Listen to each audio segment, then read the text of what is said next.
Well, good morning. Thank you so much for tuning in. I hope you're doing well today. Happy Sunday. It is the end of August. It's August 31st, 2025. It is a lovely overcast day here in Terrace, British Columbia. It should be nicer later on, though. Positive vibes. It is a long weekend here in Canada and the US, I believe, and a few other places.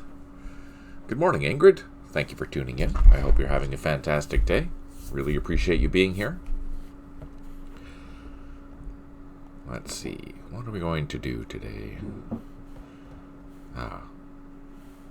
So, we are in the middle of this particular scenario, but I have some things to show you. Oh, wow. Thank you for subscribing in there again, Ingrid. 20 months. That's amazing. I really appreciate that. So, a few things to talk about. We have a potential update that is going to be happening later in the fall for Middle East and Vietnam. It'll be 3.1 and 2.1 accordingly. We do have a couple of new kind of features.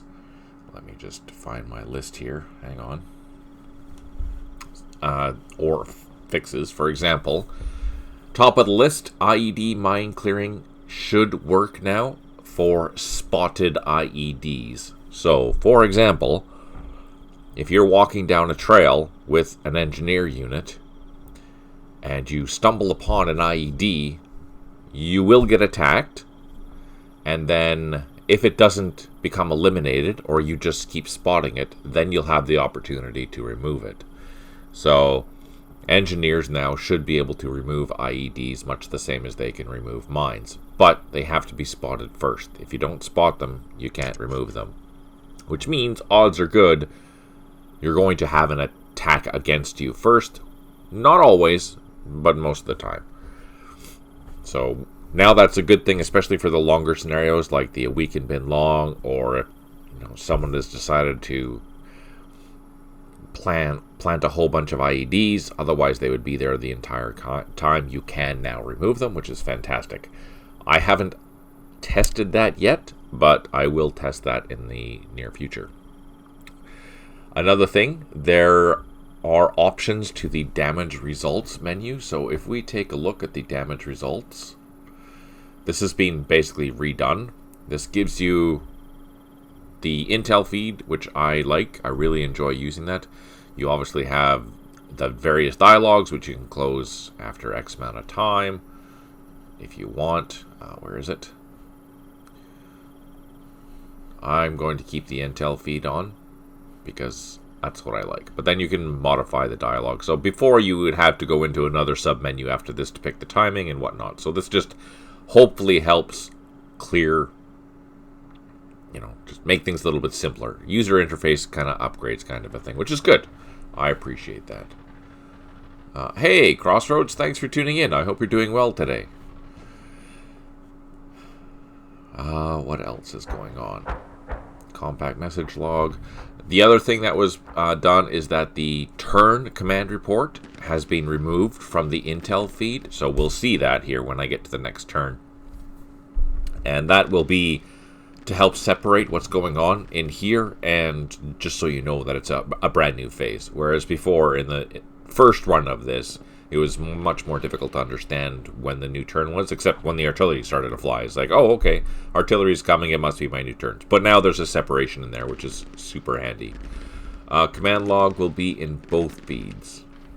Report details with exhausted level. Let's take a look at what that means. Report. Oh, exhaustive. So exhaustive means, let's turn that on. I don't know if that's going to work here, just for the simple reason that I think I have all the options on. So I don't know what that's going to do. We're going to find that out together, so that's kind of fun. With Enhanced Fog of War, it might not display everything that it is suggested, but I'm not sure. We'll try it out and see how it works. What else? Targeting. Yes. This, I know this has been asked for before. Now it is back. So if we select the unit, and we can see here that I'm in fire mode, we can now take a look at and see what the fire cost is going to be. Now, keep in mind, this is just the general fire cost. So whatever is being displayed in the F2, if we take a look, we're attacking at 1 hex at 10, at 2 hexes at 9. So if we highlight here, we're firing 2 hexes, so we can see that we're attacking at 9. So that doesn't take into account any of the terrain modifiers or anything like that, so keep that in mind. What you see is just the bare bones number, which is super handy, and I appreciate that. So the exhaustive will add AI move intelligence, etc. So you'll be able to know where the AI is moving, what AI feature is firing, where they are, if it's... Oh yeah, so yeah, this is the other thing, is that as Petri is mentioning, the tooltip will also mention, as you can read there, soft targets. So right now it's attacking soft targets. I don't have any hard targets in this particular scenario, but it'll also tell you if it's a hard target or a soft target. The strength points, I think it's a question mark because I have Enhanced Fog of War on. And you can also just target the hex itself, and it tells you here what both of the attack values will be against that hex at this range. So here you'll see that my hard target at this distance is 1. You'll find that most machine guns will have an extended range. For example, if we do there, you'll see that the soft target has gone to 7. So basically it's not going to work there for whatever reason.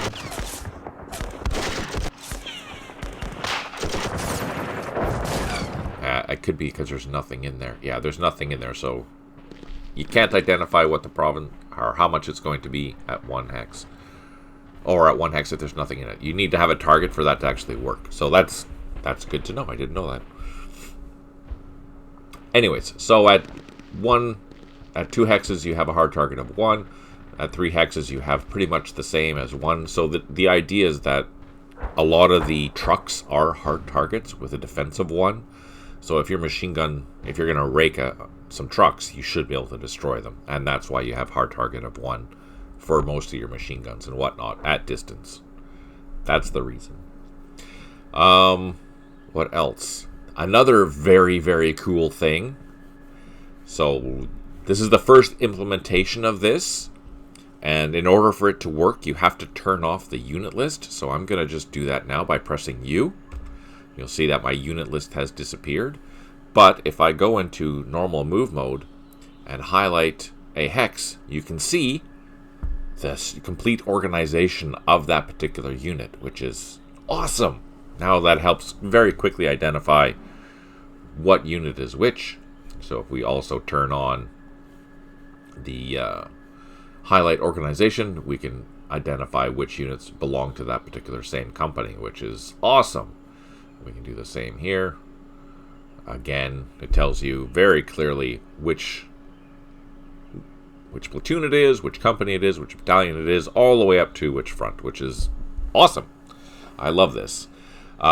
It doesn't work if we go back into the U mode. It doesn't show that, unfortunately. But that may come in a future rendition, which is very exciting. I really like that there, Crossroads. That's fantastic. That's a glorious addition. Hopefully, in the future, we'll be able to have that as an option where the U is not going to be implemented. But you can't do it for the bad guys, obviously, because of Fog of War, but you can do it for all your units. So that means I'm going to have to make sure that the organizations that I build are clearly laid out, like this particular example here, which is good. I will definitely go through, and that'll be probably one of my tasks for the 2.1 and 3.1 updates. Go through the scenarios and make sure that the order of battle files are clean, so that it's, when you do this, you'll have easy to read and understand organizations, as opposed to, I know some of them are very long, so I'll clean those up just to make sure that they're prettier. Absolutely. What was there anything else? I think that's the key things for the 3.1 and 2.1 updates at the moment. I will need to test all these things to make sure that they are functioning. Again, as Petri says, there will be bugs. I just have to figure out what they are. Fingers crossed, right? So positive vibes there. That's good. I'm going to suspect we're going to try and get it out for the end of October for those that do play Vietnam and Middle East. I'm not sure for new content what will be included with that, primarily because I'm focused heavily on 1, JTCS, getting that update done, and 2, working on the Cold War order of battles, especially for the Warsaw Pact. That being said, the East Germans, I have completed the weapon portion of the East Germans. I'm making sure that all the nations have relatively similar weapon values, which is good. I added the new supply system vehicles to all the Warsaw Pact nations now. I do have to add them into the higher level organizations. So my next step will be to work on the graphics. Now that the weapon values are done, now that all the unit IDs have been assigned, all I have to do now is assign graphics. There are going to be probably a dozen new vehicles that I need to add, especially for the East Germans. There may be some others for the Poles and the Czechs, but I think for the most part it's just going to be some random East German vehicles, mostly the soft skin vehicles, trucks, light vehicles, stuff like that, because most of the hardware was used by everyone else, so I should be able to utilize those. And yeah, I'm hoping by end of September, end of October, that all the Warsaw Pact nations will be done and ready. At least the first draft of them. I think that is... Oh, yes, there was another couple of things. So Napalm now, which I've discussed before, or Crossroads is mentioning for me, Napalm now targets all of the units in a particular hex. So basically it's a modification of how the B-52s work. Instead of targeting all the hexes around, it just targets the central hex, but it will attack all the units in that particular hex, which I think is a better way of doing it than before, whereas the airstrike typically just targets one single hex. There is a wish list that we've had, or that we do have for Cold War, to get to some additional goodies and revisiting some of the things to make sure that they're working as the initial ideas behind. We'll have to take a look at that and test them in detail. That is something, again, I have on my list, just to make sure that my wish list kind of makes sense or doesn't make sense. The next thing is I have brain dumped what the Cold War scenario list might look like for 1.00. This gives you an idea of what the potential idea is going to be for scenario design, or what I'm going to be thinking about as I'm doing scenario design. As I mentioned before, this shouldn't be new if you've been paying attention or listening to what I've been saying over the last year or so. Our goal is to have at least one storyline per decade for Cold War 1.00. Of course, there are limitations of that because we only have basically 4 nations per side for 1.00. So I had to develop these situations based on those nations. I've listed out kind of what's going to happen for each decade here. I don't know if you can see that on screen. I'll just quickly read them. And each of these different sectors will have 5 to 6 or something like that. Again, this is just a brain dump. I don't know what the official numbers are going to be, but this gives you an idea.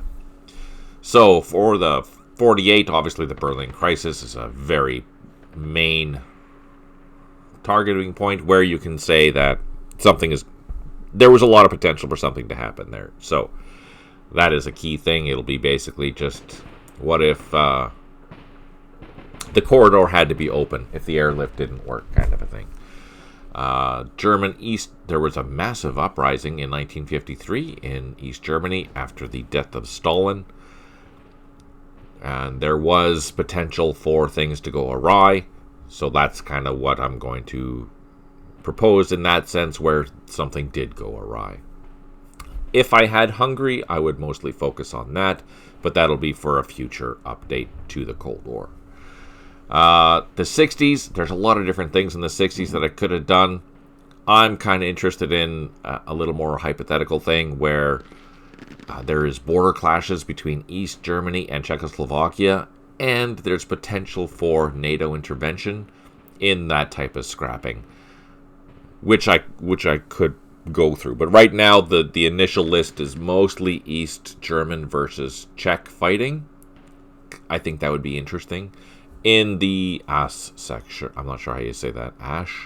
AS, I'm not sure. Anyways, which is basically on the border between East Germany, West Germany, and Czechoslovakia.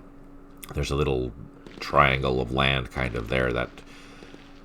And actually, this is... the East German and Czechs did have conflicts in certain areas. They just didn't... It didn't go violent, basically. But there were some border issues that is dealing with mining and forestry, which I think is kind of interesting. So, then we have this one here. This is 76, and this is a NATO advance into East Germany. I have a whole storyline behind it, and I'll get more into details later on. But, yeah. The idea with this one is going to be incorporating basically the French battles of Jena and Leipzig during the Napoleon campaigns. So this is going to be something similar to that. Obviously, I'll frame it with a storyline and all that fun stuff, but that's kind of where I'm going with that. So it'll be a NATO initial assault as opposed to the traditional Soviet assault first.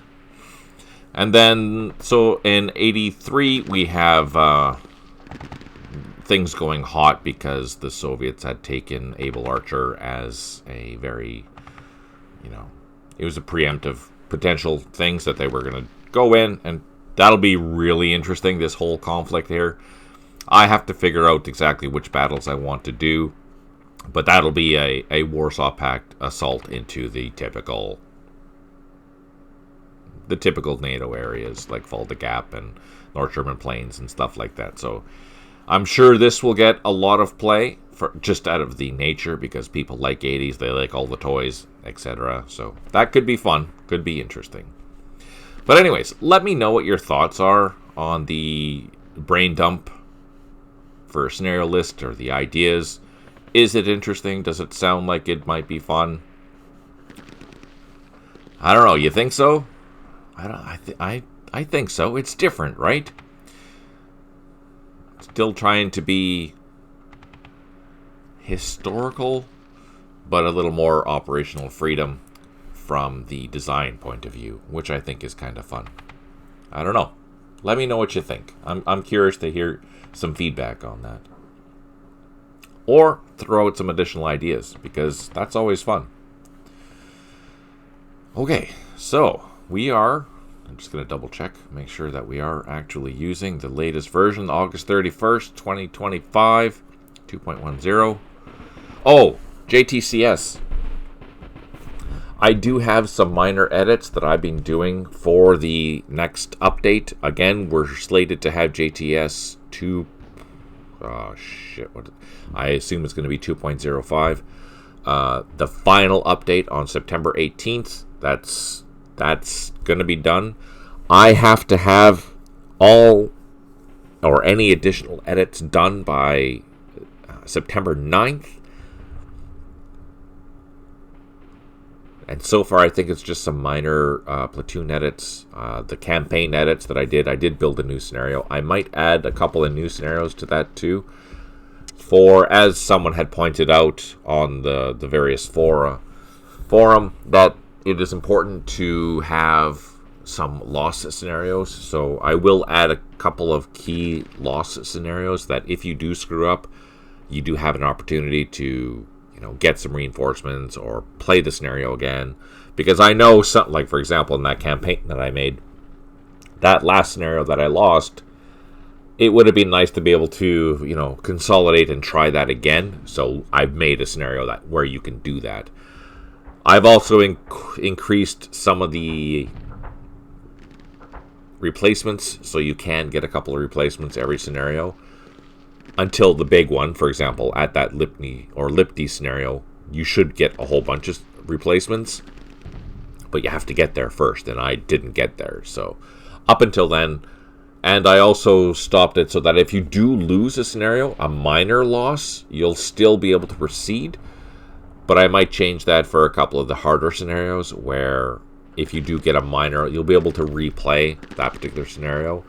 Or I think I might just leave it so that if you get a major defeat, you're done. You're relieved of command. But if you get a minor, then you'll have the opportunity to try that scenario in part again. It may be significantly shorter, but the objectives will be the same. My best guess of how far you got, kind of a thing. So, for example, for the scenario that I lost and was kicked out of the campaign, I set up the part 2 or take 2 scenario where you're just outside of the areas, you've reconsolidated, and you're going to try to assault the military base in the town again. Hopefully that works. Again, those type of campaigns, it adds a little more flavor, which is kind of nice. The core campaign will be the same, and based on what I saw, this scenario or the campaign is actually 10 scenarios long. I thought there was more, different branches, but there's not. You just play all the way through 10 scenarios, going from the Dnieper all the way to the capture and holding of Smolensk. Looking at the scenarios, some of them are going to be quite challenging. There's at least 2 that I did a couple of revisions on just to make things a little bit easier, I guess, like adding more time or adding some more smoke or little things like that. But yeah, they are going to be challenging. Anyways, by the 9th, I'll have all the edits done. It'll be the final handoff to Matrix Slitherine, and then you can expect the final version of the game or the updates then. So September 18th, that will be the final, and you're good to go. All right, I think I've rambled on enough. Is there any questions? If you have any questions or comments, now's the time to do it. You can ask them on the Discord. You can ask them down below if you're watching this later on YouTube. You can ask them on Facebook, where I do post these, or on the forum. All right, let's see. What are we going to do? Oh, look at that. The bad guys had put a flare down there. That's good to know. So we don't know what the situation is, but we're going to see if we can do some direct fire. Yes, we can. So let's direct fire onto here. That's so handy. That's so handy. Crossroads, that's really good.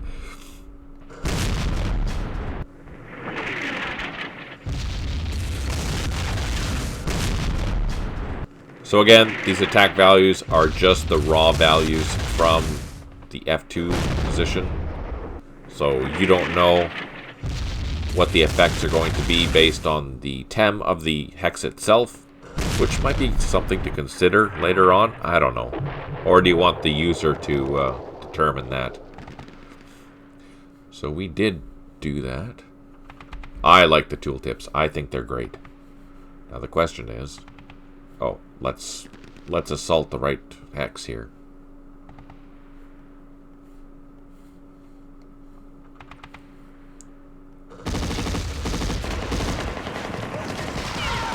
So that didn't bode well.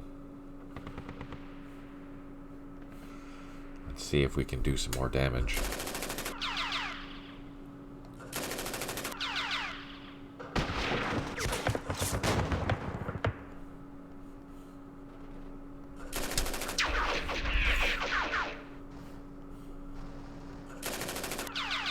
Oh, yeah, that's super handy. I don't think we're going to get in here, but let's try. Yeah, no. You see, if we look here, that I'm taking way too many casualties, so they're not ready to be assaulted yet. Let's not continue to do that. That's not good. Okay, we'll try the same here. We'll utilize our mortars, direct fire.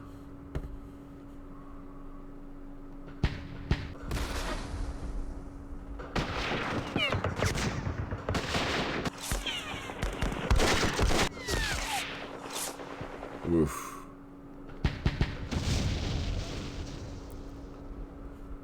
That didn't go well. Let's use these mortars.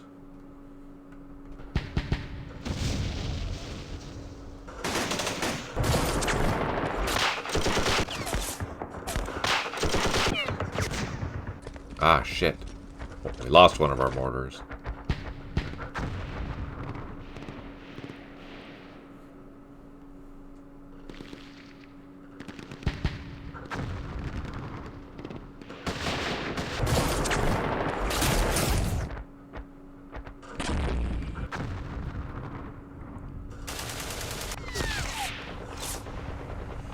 Okay, let's try an assault.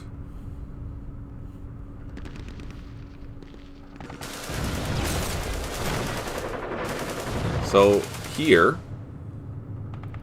we'll see that everything that assaulted didn't suffer any casualties, but we don't know if they suffered any casualties. But us not taking casualties, that's a good thing for us. So let's try that again.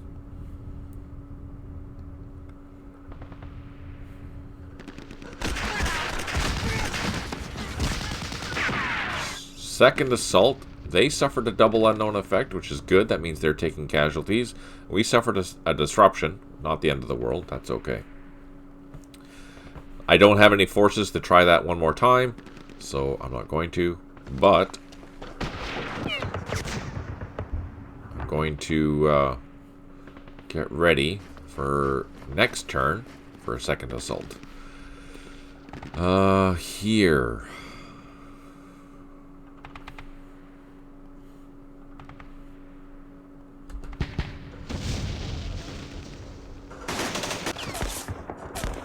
Ah, shit. I shouldn't have done that. That was not very smart.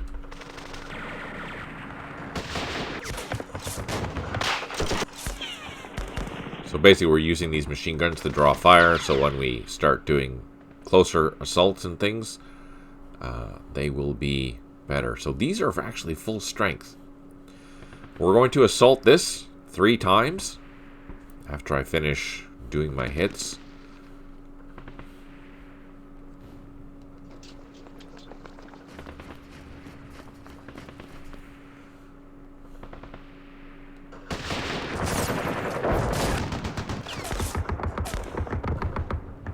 These guys are too far away. We're just gonna do some firing.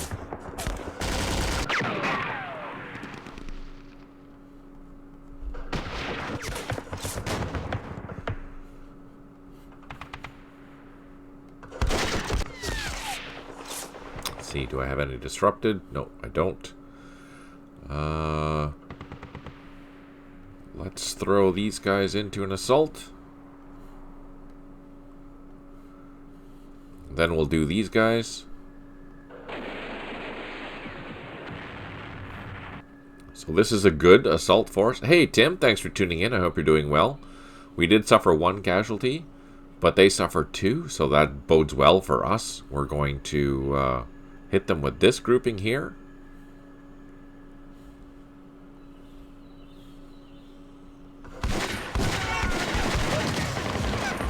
So that was definitely not good for us. We suffered a lot of casualties in that. Hey, thanks for tuning in there, Petri. I really appreciate it. Have an awesome day.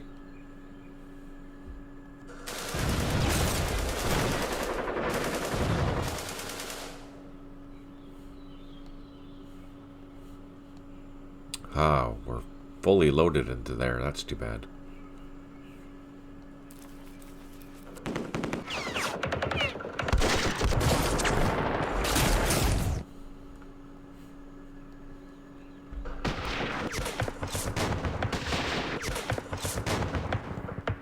Ah, shoot.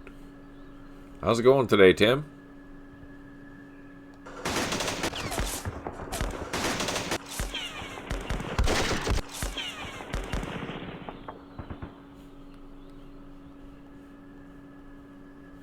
No, no one can fire.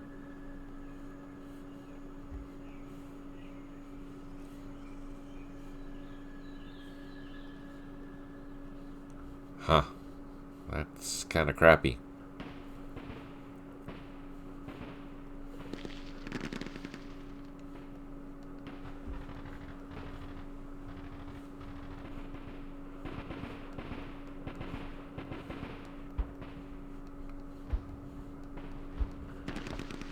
Just gonna pound all this. It's got a mortar on it. We're going to smoke it.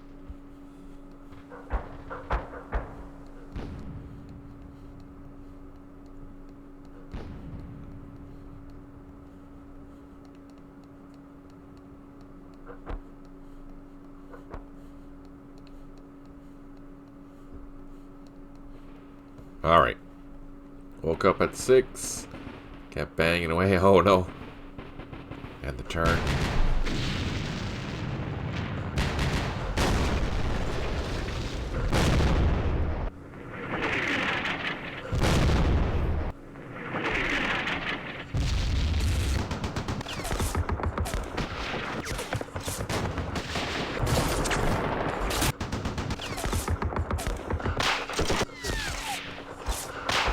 Ah.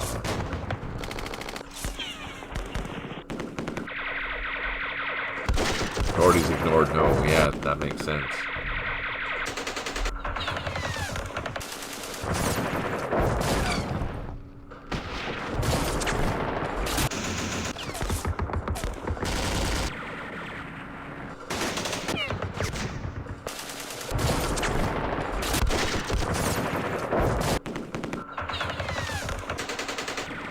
She knows what it means, but just says no anyways. Damn it.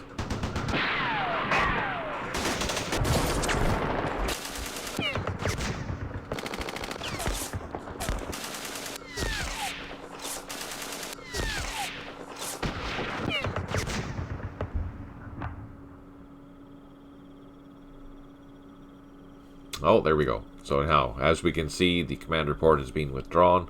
We have recovered some morale, which is great, and gives the location, also good. Not yet.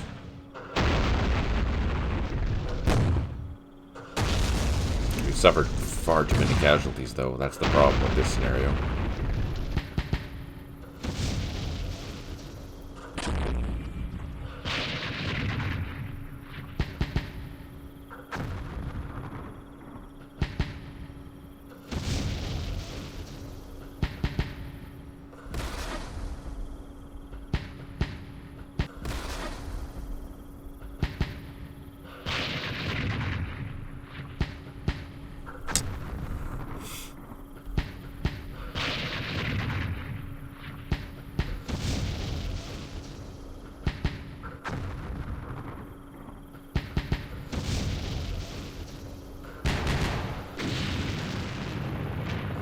We are getting a couple of hits though, so that's good.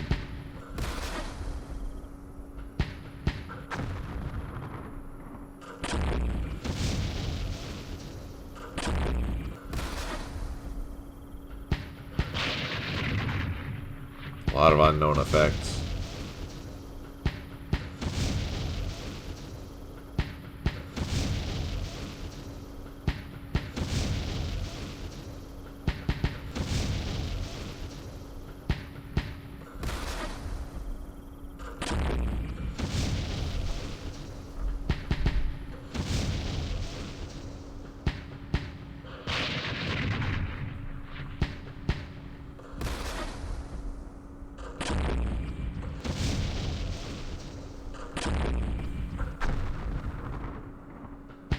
lot of misses, though, too. Most of this is just missing.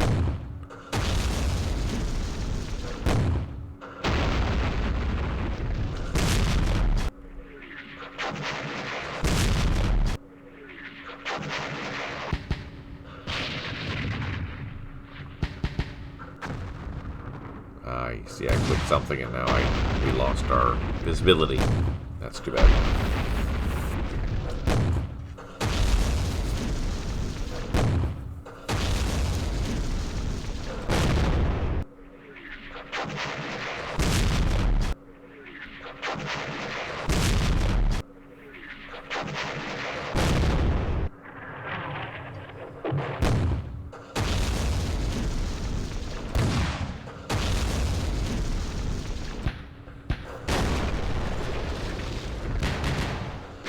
Just all no effect.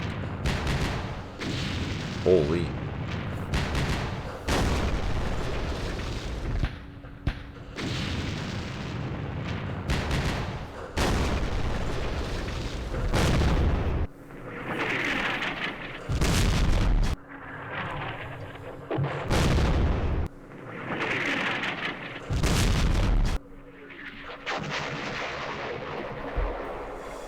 All right. Let's get up close and personal. Actually, let's use the machine guns first. New tooltip. You see that, Tim? New tooltips, which is fantastic. There's another way, too, since you weren't here. So if you select a unit, go in fire mode, you'll see the attack value that you're going to be attacking with.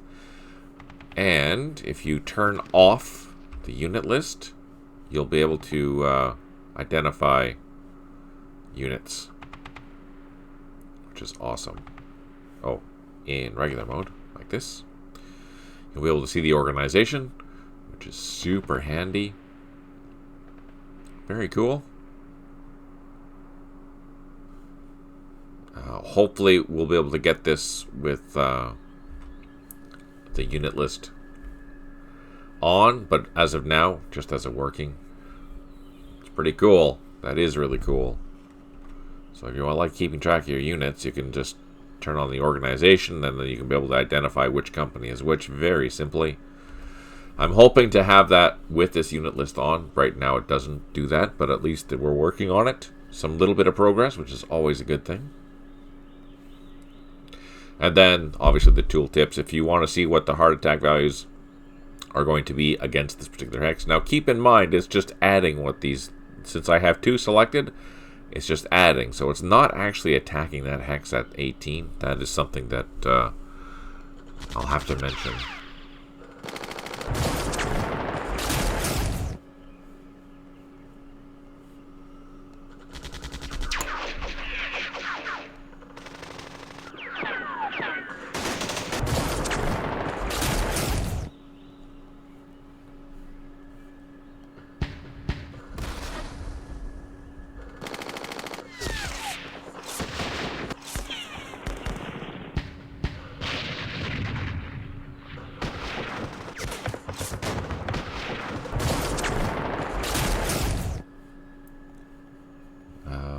Mortars.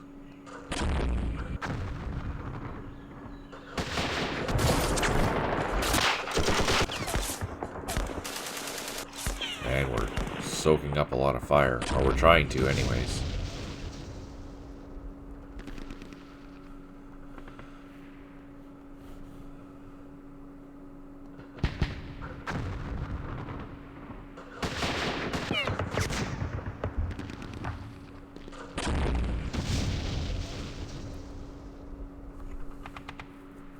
What are the VM units with lighter bases?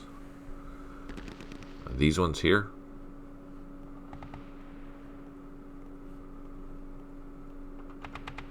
I don't know why those have lighter bases. They should be the same. You know what? I think these are actually just identified as VC mortars. That's why they're highlighted like that, whereas these are VM. That's what the difference is.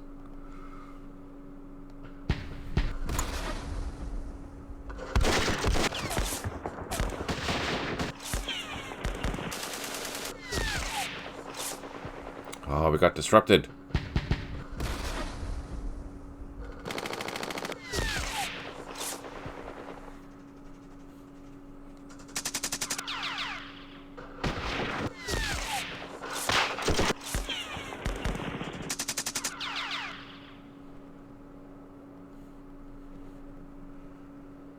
Oh, that's not good.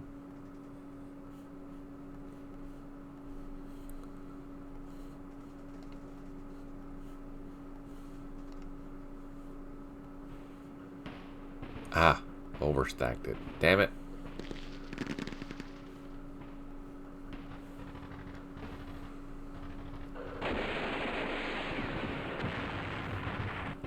So we are slowly whittling them down, which is good. We got a double unknown effect there. No effect on us, which is a miracle.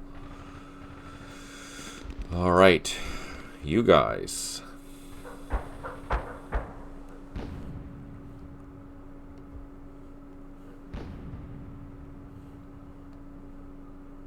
Let's try here. So we both suffered casualties, only one for us. I'm going to assume it was the same for them.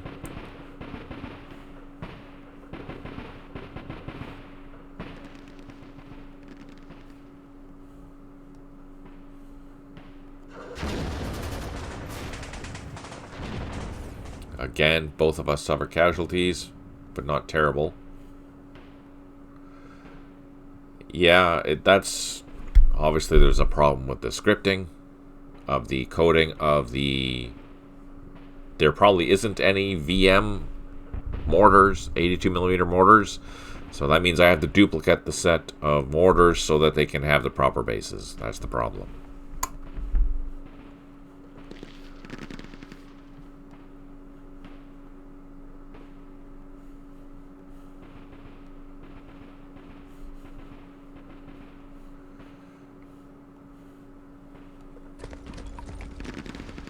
It's not a matter of stuff happening, it's just duplicating many, many units inside of these order of battles.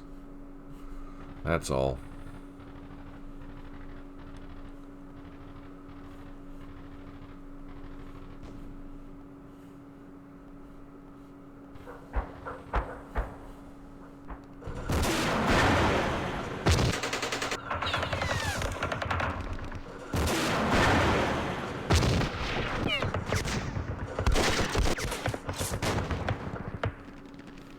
Could be that when David built this scenario, there wasn't VM 82mm mortars available, which is totally possible.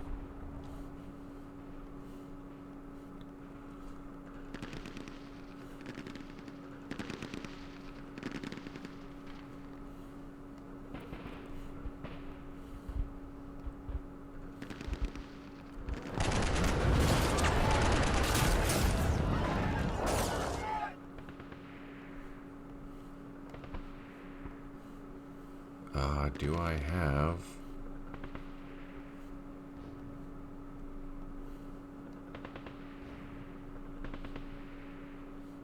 Well, let's try that. Ah, we're still taking too many casualties. Damn it. Okay. Not awesome.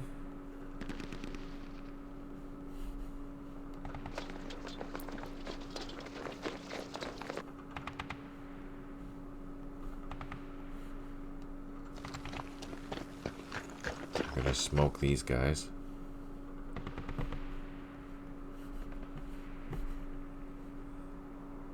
Crazy how hard this is.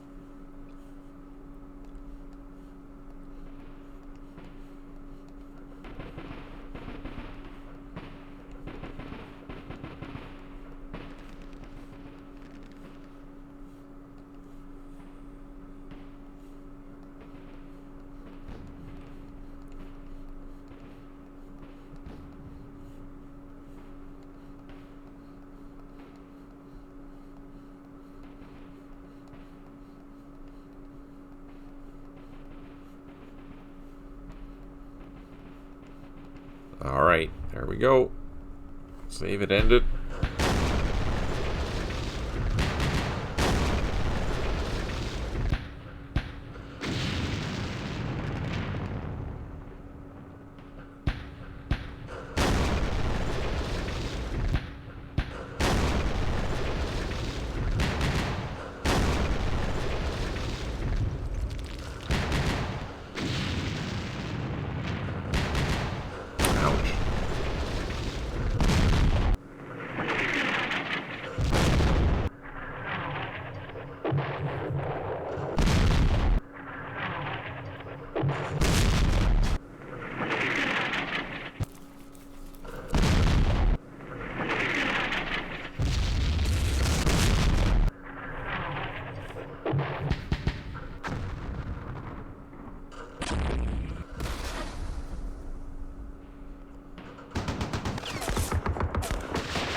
hopefully our opportunity fire is relatively okay.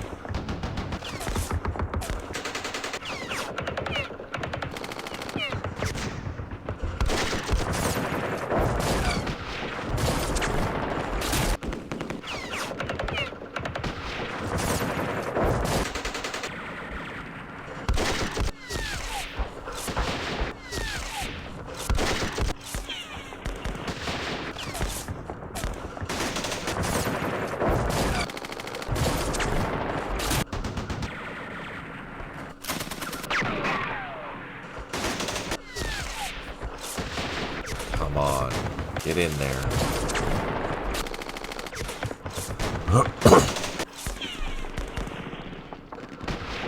Where's the tooltips on the bar? It's not, it's just automatic.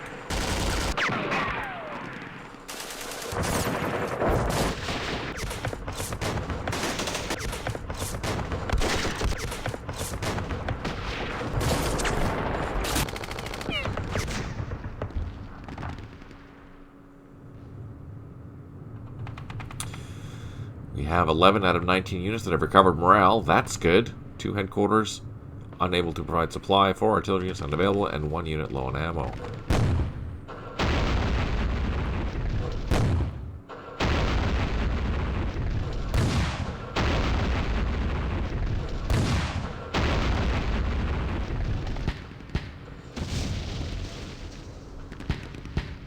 Yeah, tooltips are automatic. They will always be there.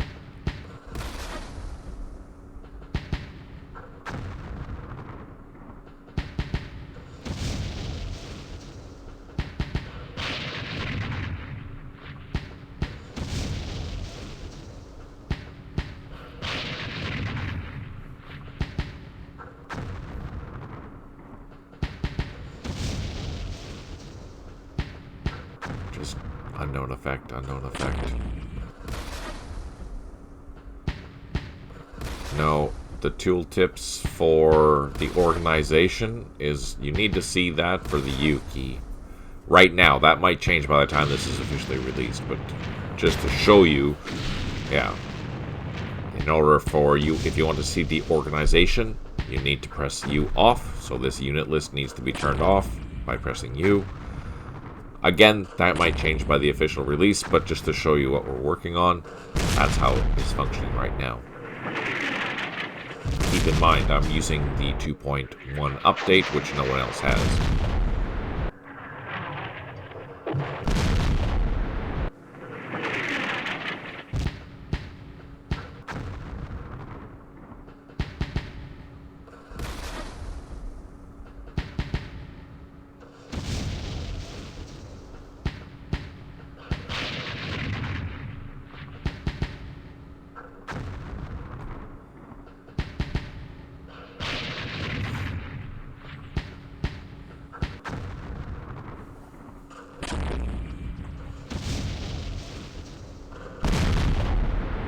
Gonna tell Petri to remove that. We don't need to see that.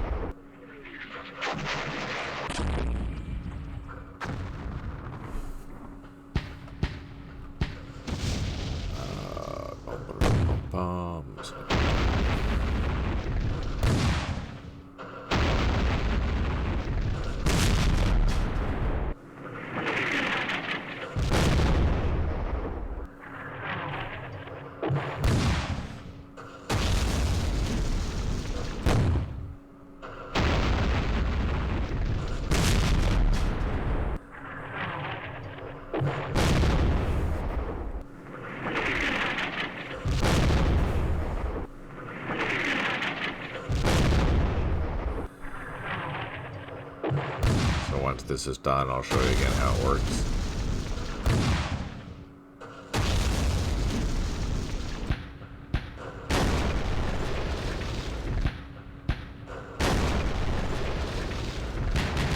So hey, just so you know, I went to move the tooltip intel feed, or the intel feed here, and now you can see that nothing's happening. It just froze.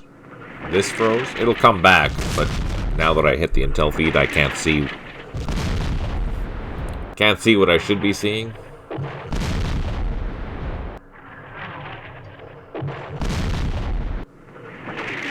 Those hex coordinates show in high details and exhaustive details. Yeah, no, that's cool. Basically all I'm talking about is this here. I don't think we need to see that. Just this little note here. Maybe, and what's being displayed before that? I don't know.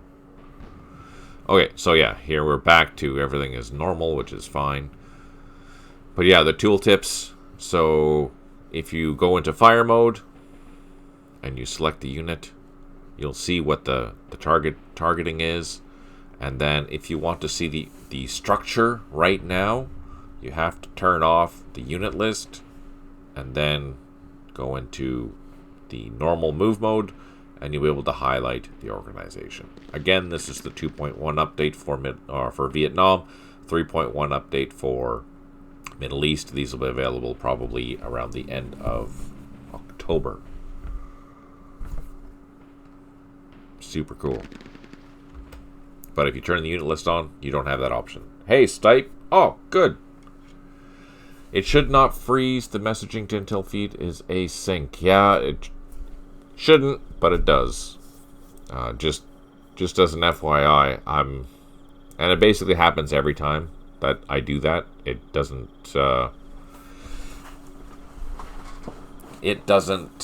not do it, basically.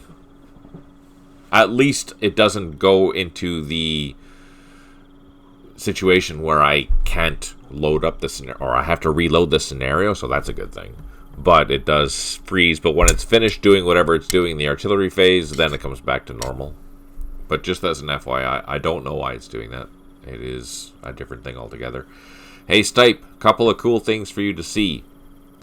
So, if you select a unit and go to fire mode, this will be the 2.1 and 3.1 updates. You now have targeting.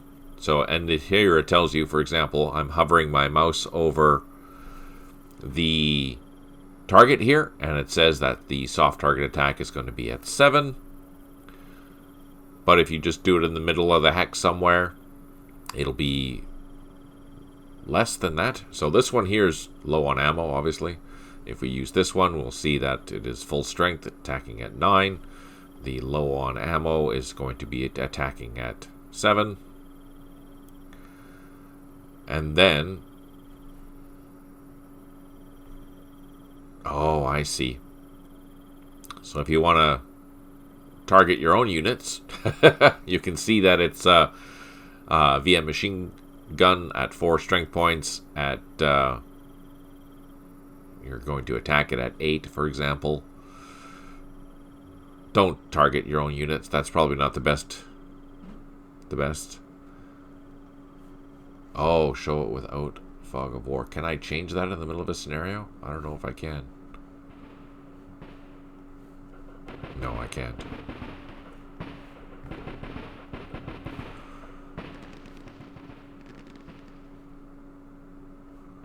I have exhaustive details. That's new.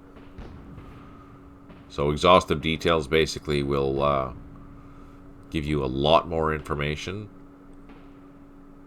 But I think you need extreme fog of war off. Ah, yeah, okay. No, that makes sense. So yeah, if you don't have extreme fog of war, you'll see all that extra stuff. But if you do have it, you'll be showing this, which you can figure it out. That, hey, yeah. So if extreme fog of war is off, you'll see all the details like that. But if you have it on like I do, you'll see unknown at whatever. I understand now. That makes more sense. Thank you for clarifying that.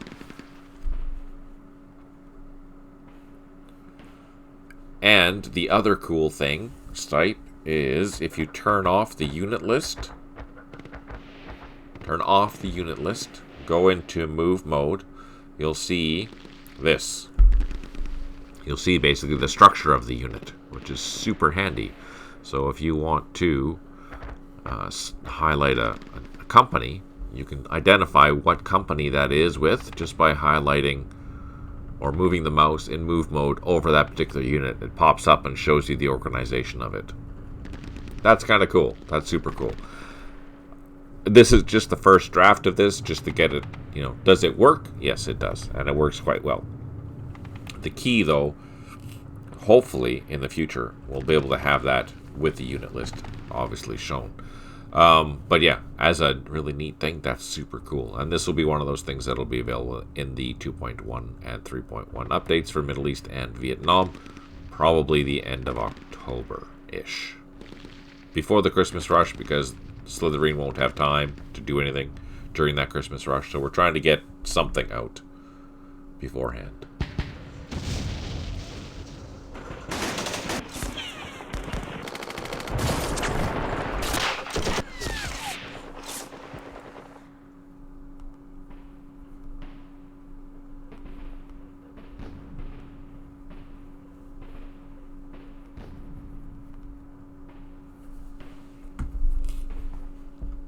That makes sense. Did not have time to do Nutographer org tooltip. That's why it was tied to unit list. Ah, yeah, okay, I get it.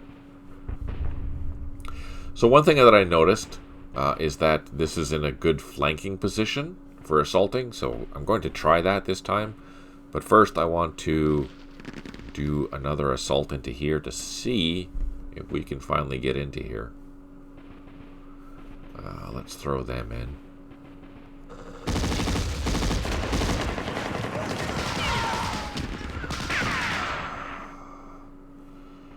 They did not.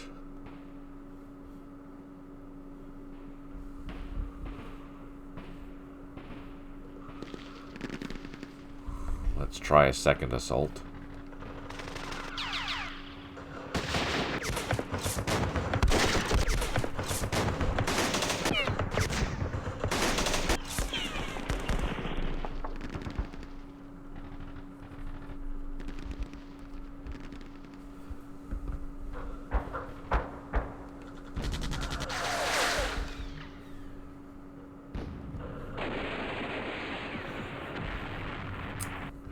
No joy. Okay, you guys.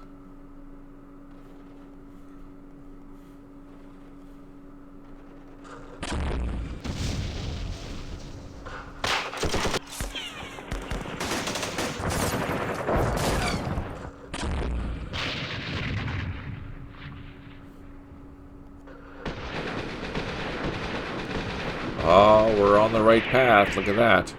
They've suffered a lot of casualties. We finally didn't take any. Yay!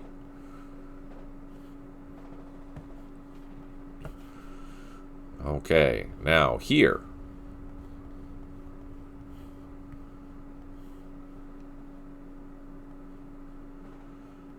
What do we have?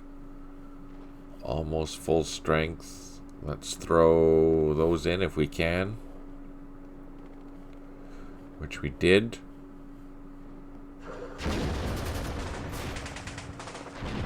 Nope, that didn't go well.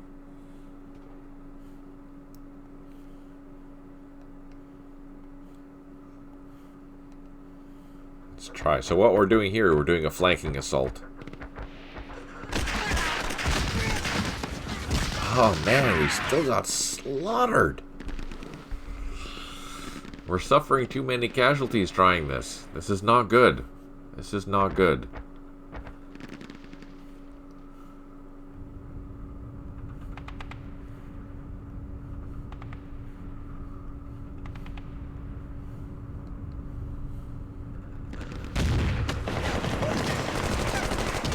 Oh, and that was even worse. We got totally smoked there. Okay, I need to stop doing that. Alright. Let's call in our artillery again. Jeez, we're getting just annihilated.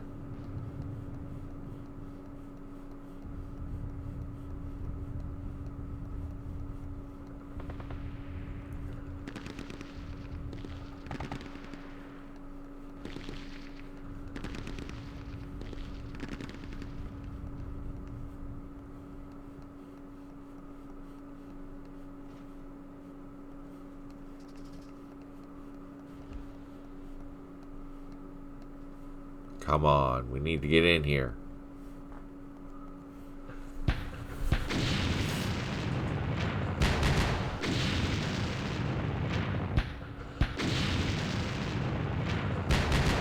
Oh, we lost the mortars.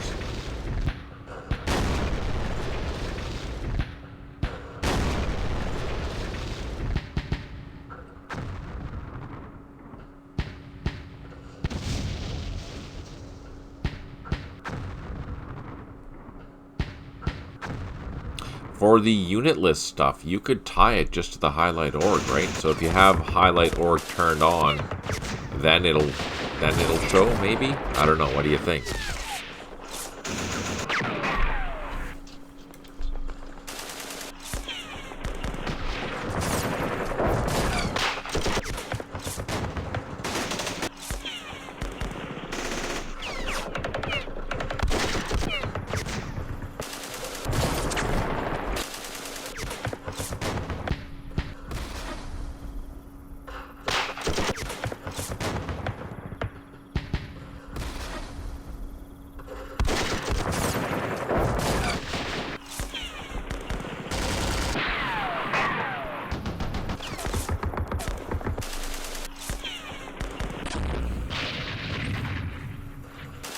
Come on.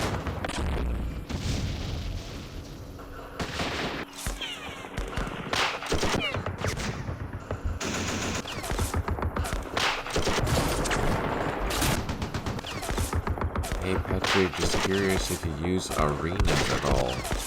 For us that are ignorant, what are arenas? 8 out of 16 units have recovered morale, which is great. We have 1 headquarter unable to provide supply, 2 artillery units unavailable, and 1 unit low on ammo.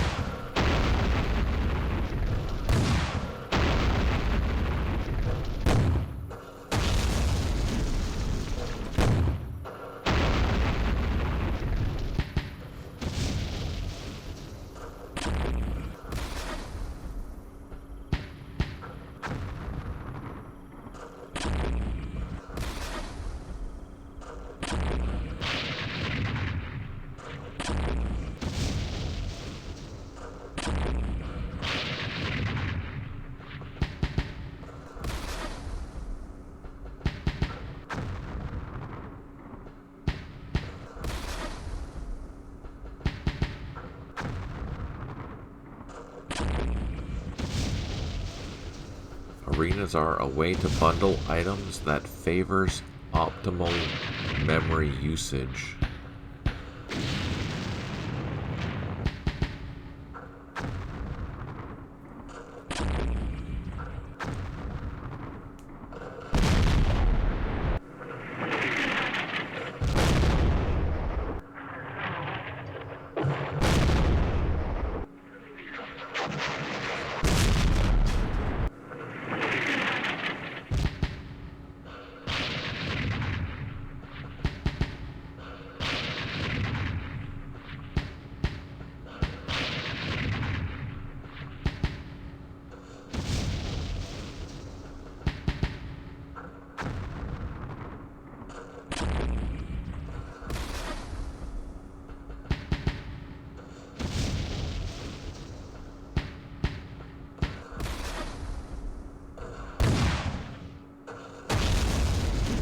Nothing. Just everything is no effect. That's crazy.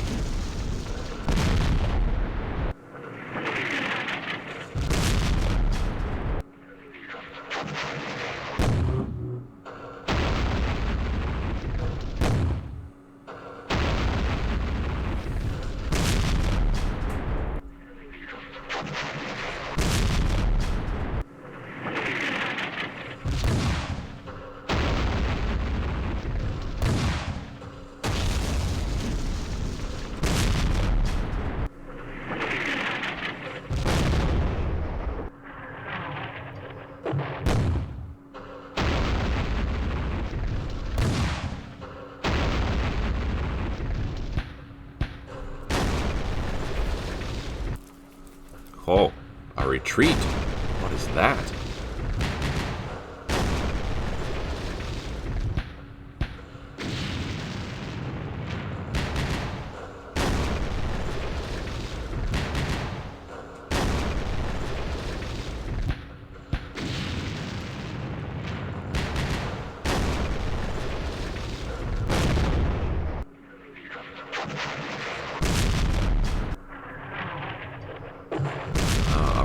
It's not a program, but a memory allocation strategy. Huh, interesting.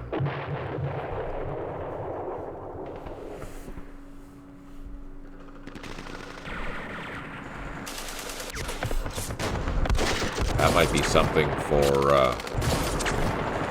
the big scenarios, because holy crap. For me, it always feels like there's some sort of memory leakage or something like that within the game, because things slow down. You have to turn off the labels. Standard C++ MFC stuff.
We're not doing any damage at all to these things, which is insane.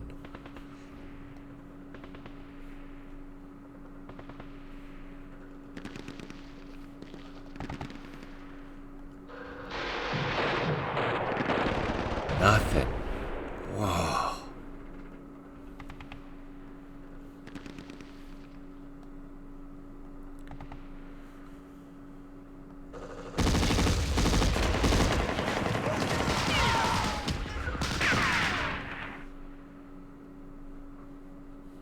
No joy.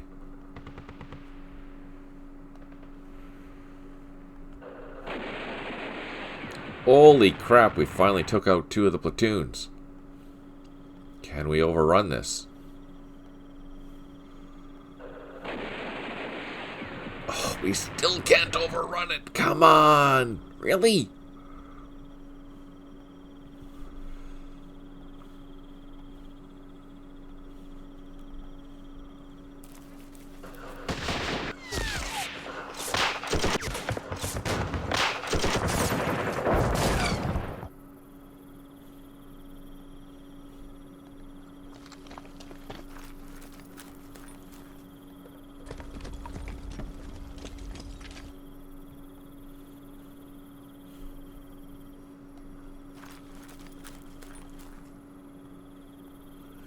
We're so close.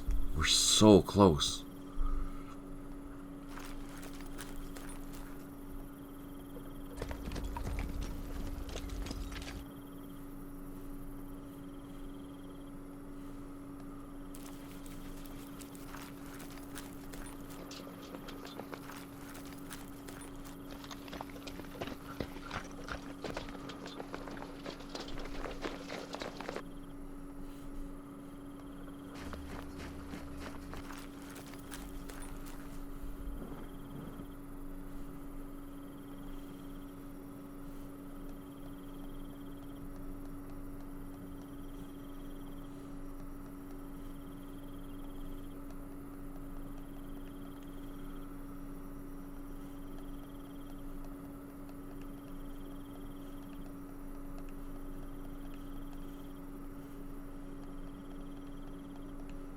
So we should be able to get into here next time.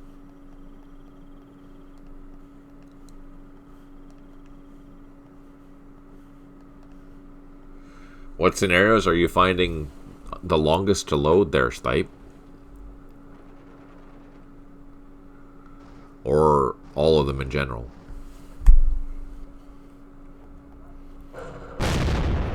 Oh, damn it.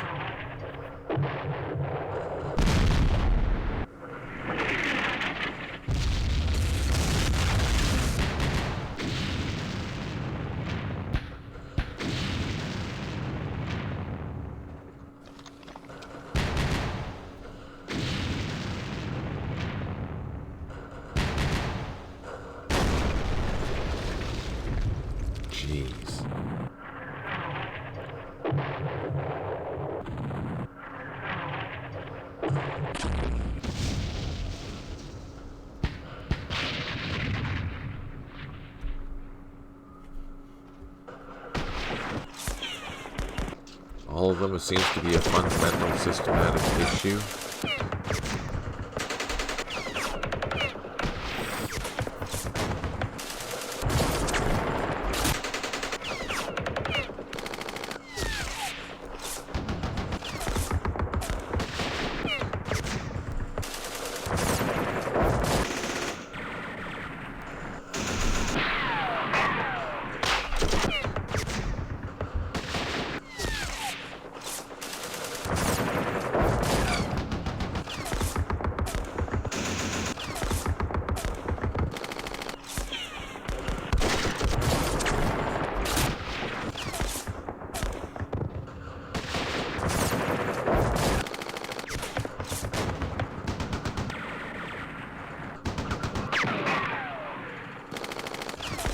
Damn it, we're getting smoked.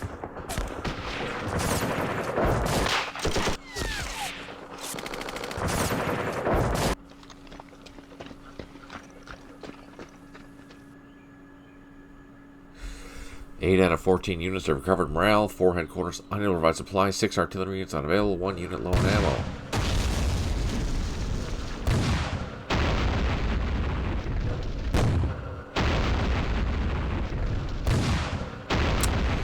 The game reads all unit images, outlines, and whatnot to memory at load time, so that takes time, plus side after that. It is fast.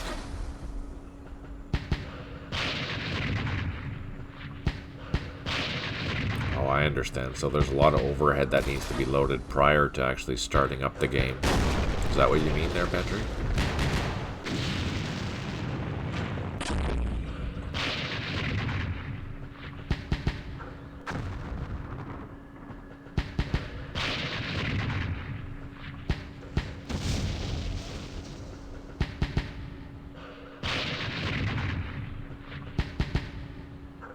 Yeah, no, that makes sense.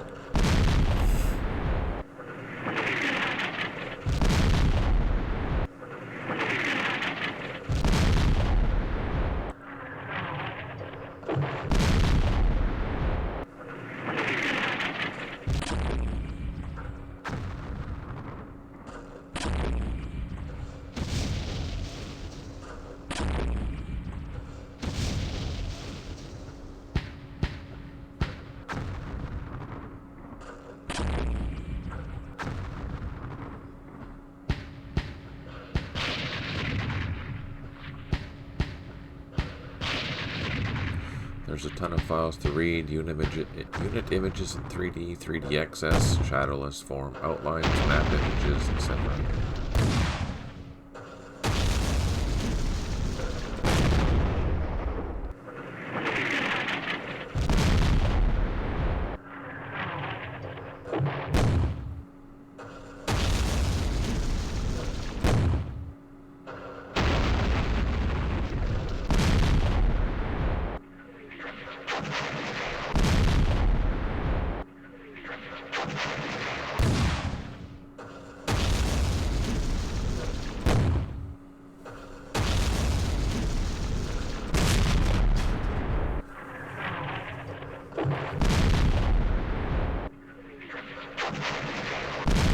Just not making any progress with all this artillery. It's insane.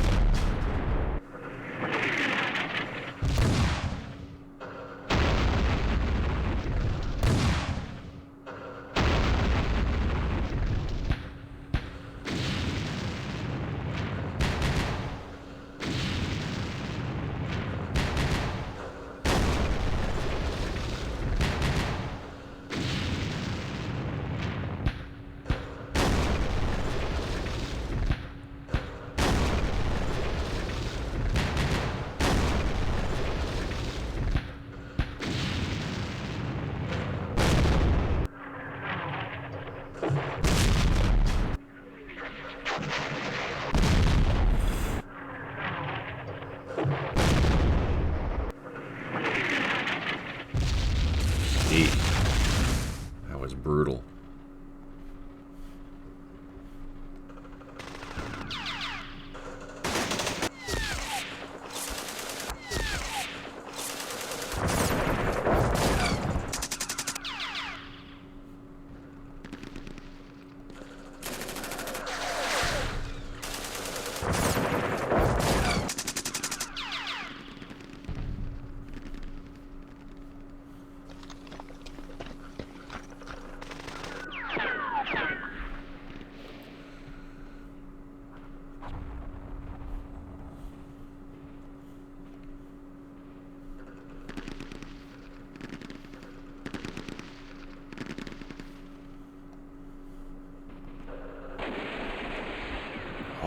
we reduced it. Oh, I don't have enough to go follow through. Damn it.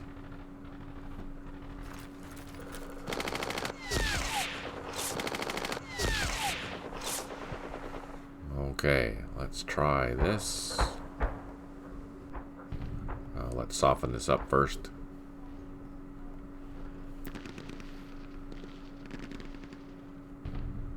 Oh, it is a real slog. Thanks for tuning in. I hope you're doing well today.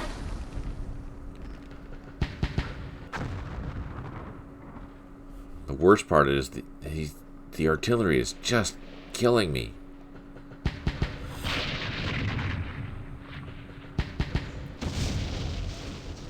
Let's try.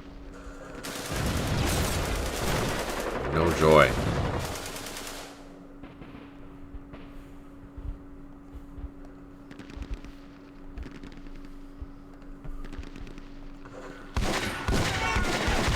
Still no joy.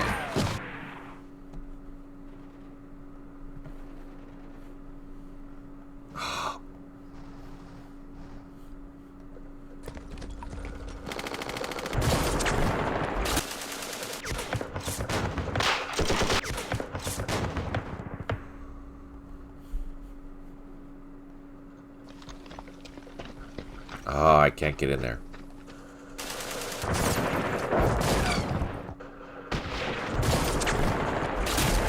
I'm gonna smoke this.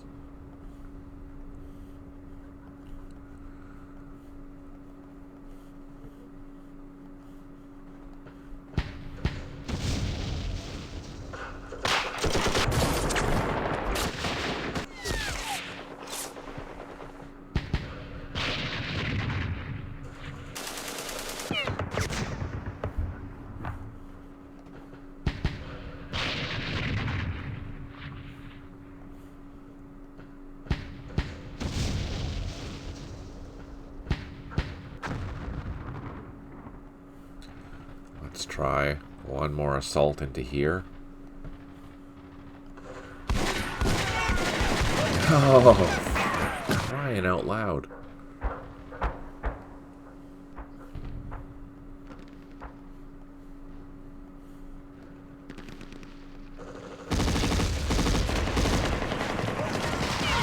Yeah, we're no damage. We took a little bit of a hit.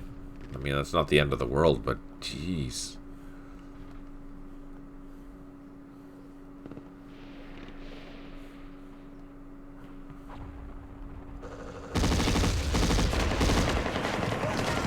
No, they're still not doing well.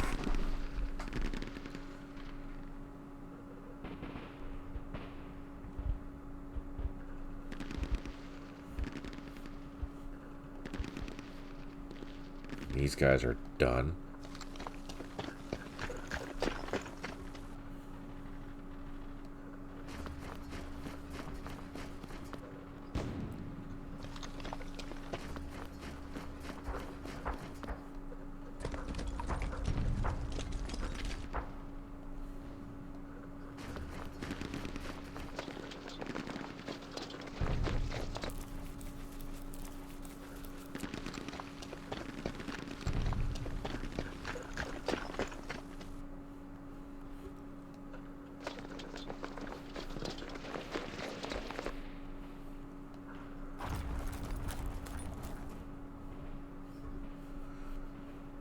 Oh, I've suffered so many casualties. Insane.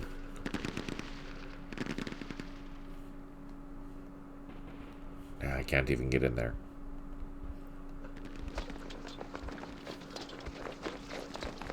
Alright. All we can do is try and hit this.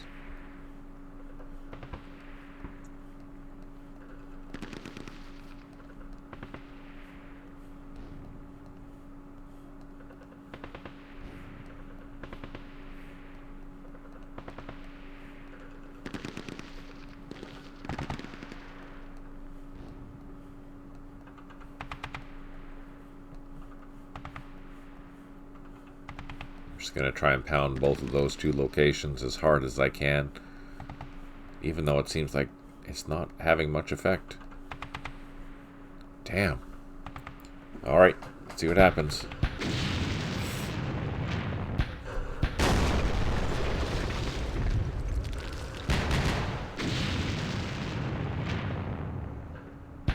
Oh, finally, they're hitting their own troops.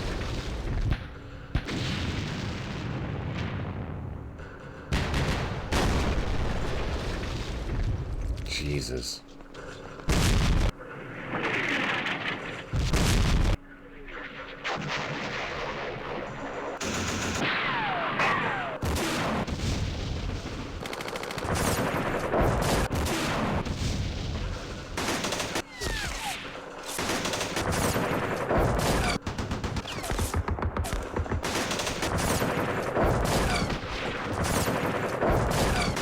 Lost another platoon.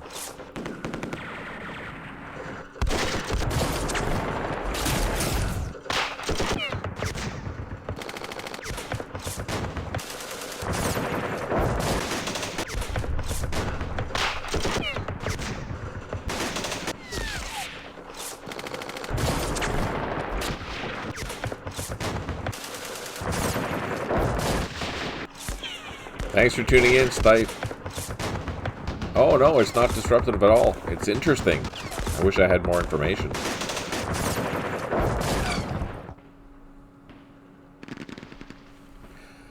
Eight out of 16 units have recovered morale. 1 headquarter unable to provide supplies. 6 artillery units unavailable, and 6 units have cleared a block.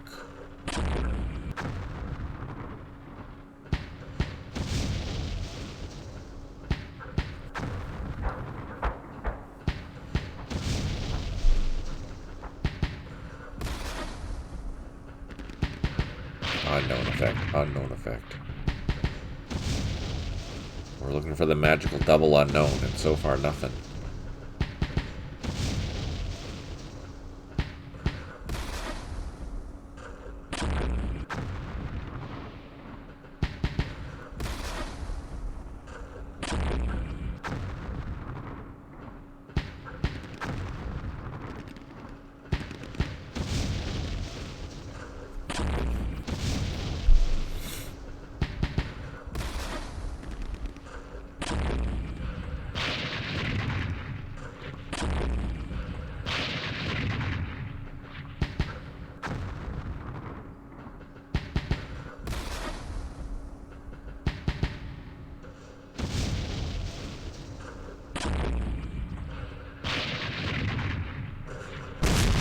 Come on.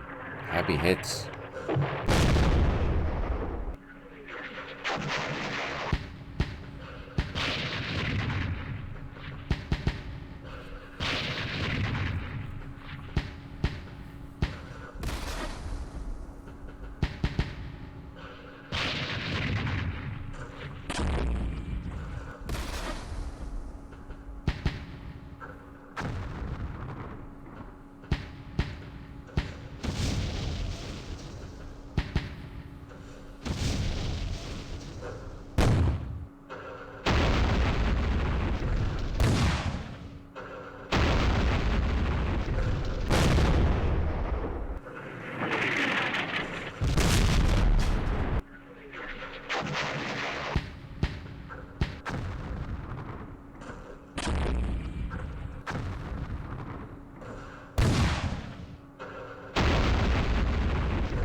Just doesn't feel like we're getting anywhere.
doing it.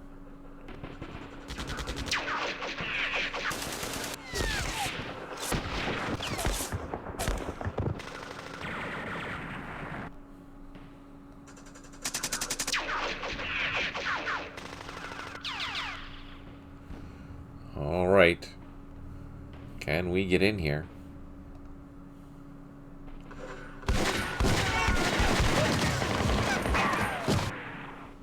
No. Let's try this.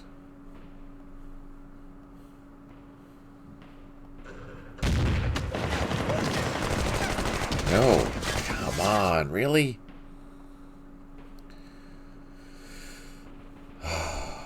Fire truck.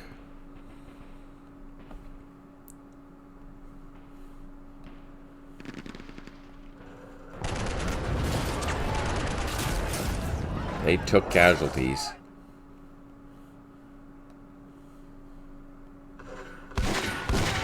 Oh my goodness. We finally got into that one. Holy sugar. That was insane. But that wasn't one we wanted.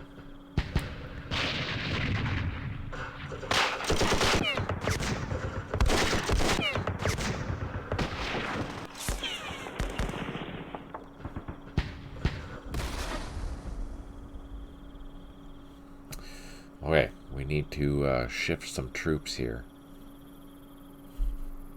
Let us assault this. Oh, our engineers are not happy.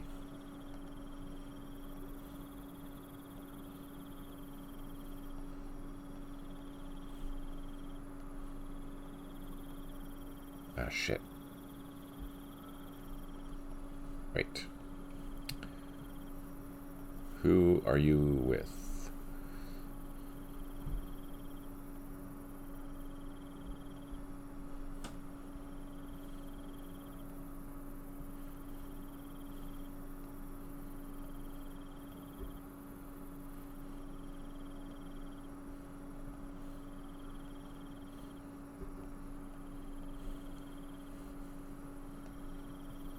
Okay, let's try that.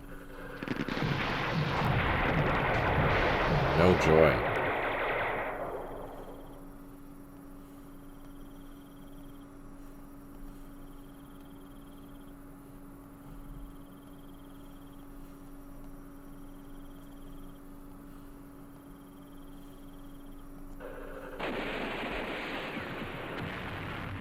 That was a better assault. Oh, that's good. Okay, you guys can go up into here.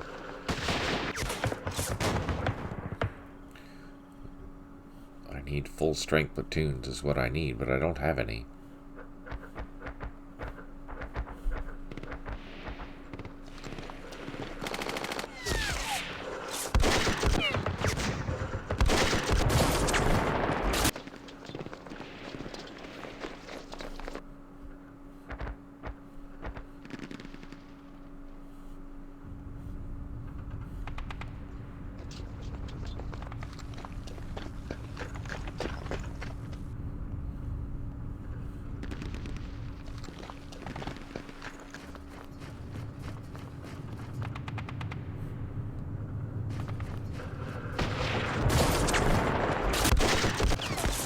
Oh yeah, I've had massive losses.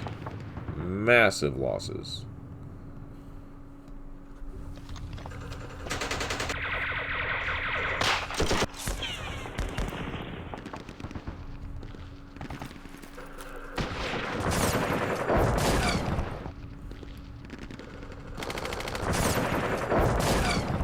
Absolutely massive losses. And there's literally I can't do anything about it.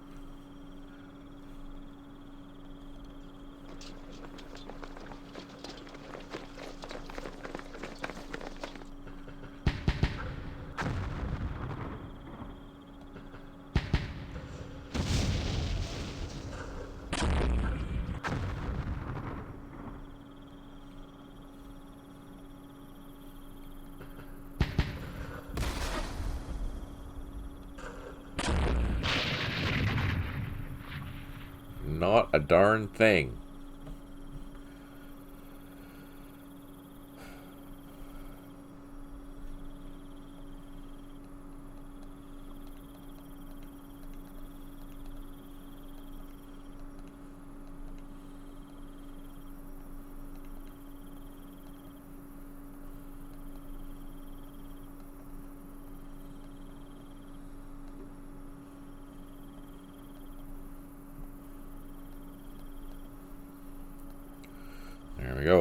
See if we can push in.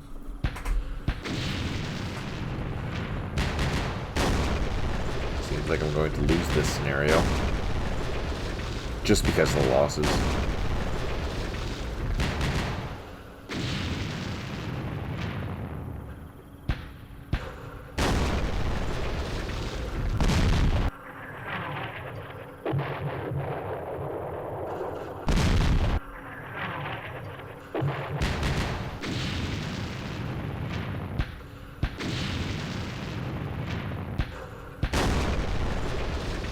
Come on, really?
You would think we'd be able to get in that northern hex there.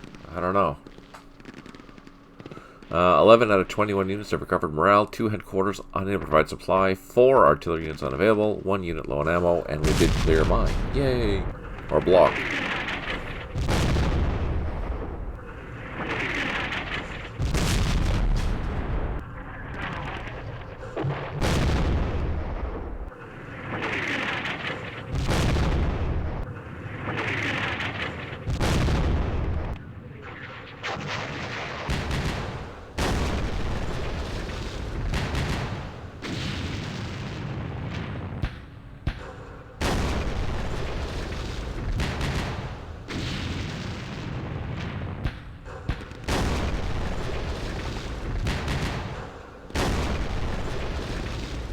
Commander reports now reports 12 units in detail instead of the old 6. Ah, yeah.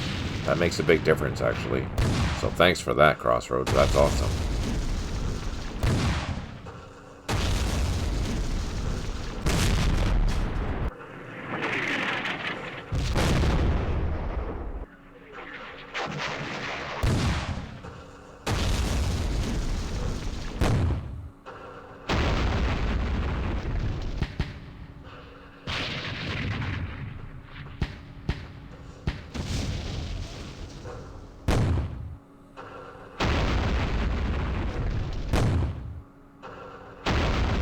Come on.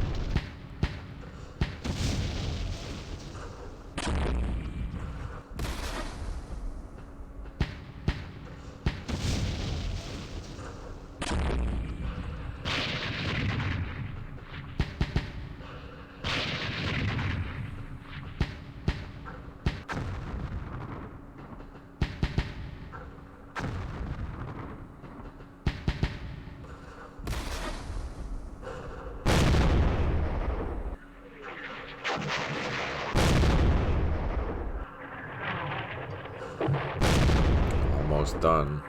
Almost done. Can't believe how hard. Oh no! They ran into the wrong place. That's not good. Okay.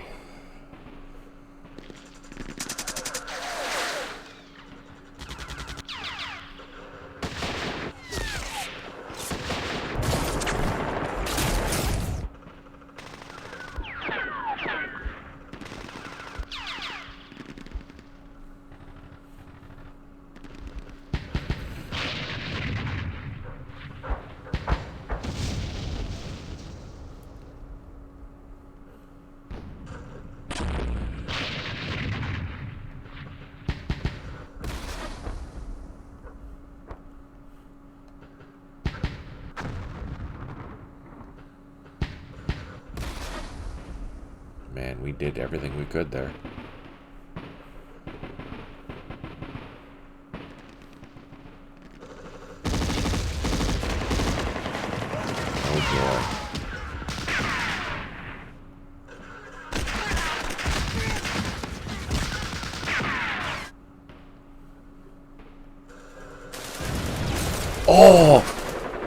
Holy crap! I wasn't expecting that. Yay, we captured a point! Wow. Okay.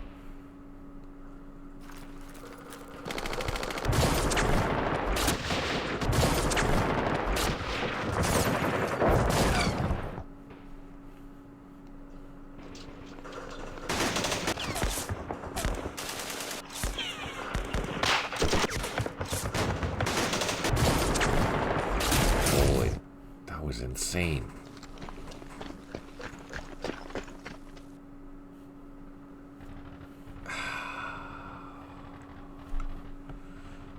Okay, you guys, let's fire into here.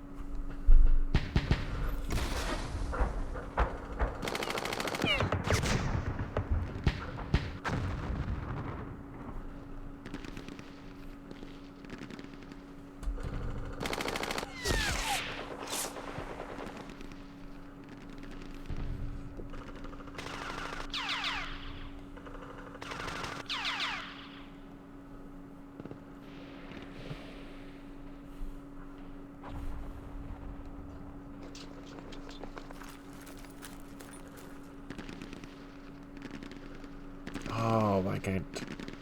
Fire truck.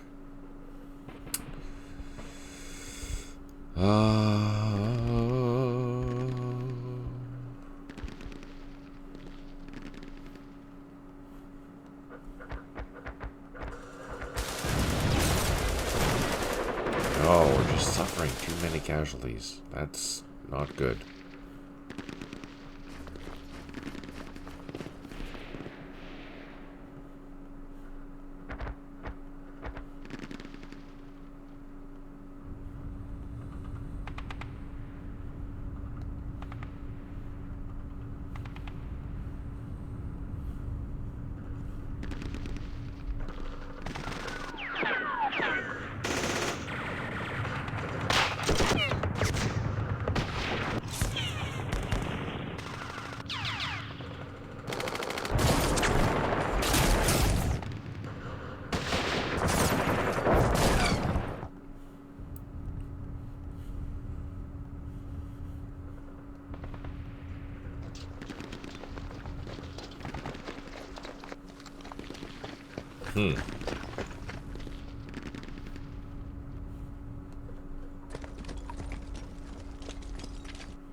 Oh, man. Just bad. Just bad.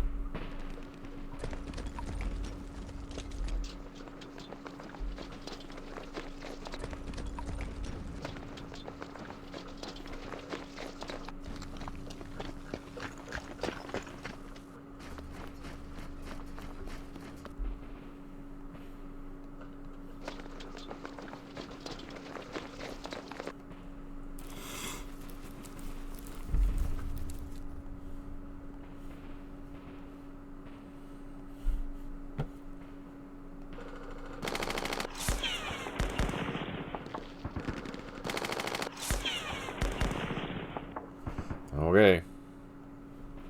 Last turn of artillery. Everything's going into here.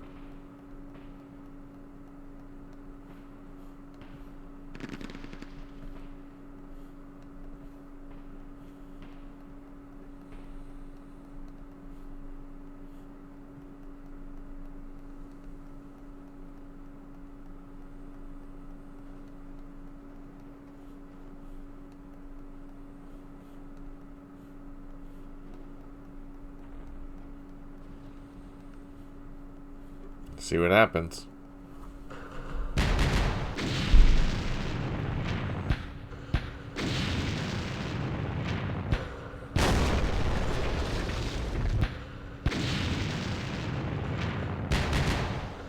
Hey, thanks for tuning in there, Crossroads. Really appreciate it. Thanks for all the reminders, too. That's awesome.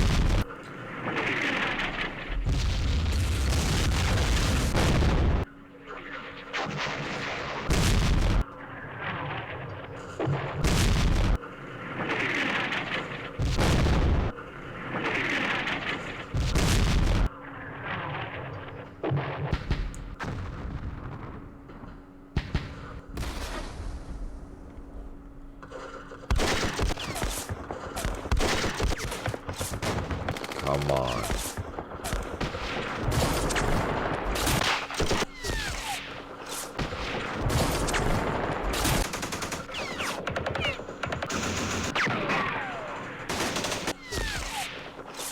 Oh, look, I actually even have a surround assault capability now, if my troops survive.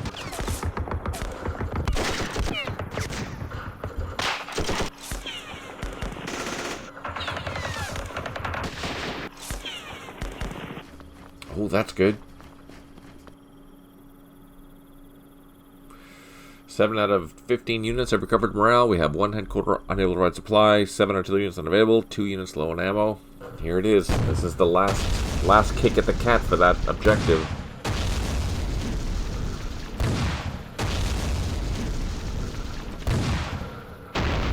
And we're hitting our own troops. That's amazing.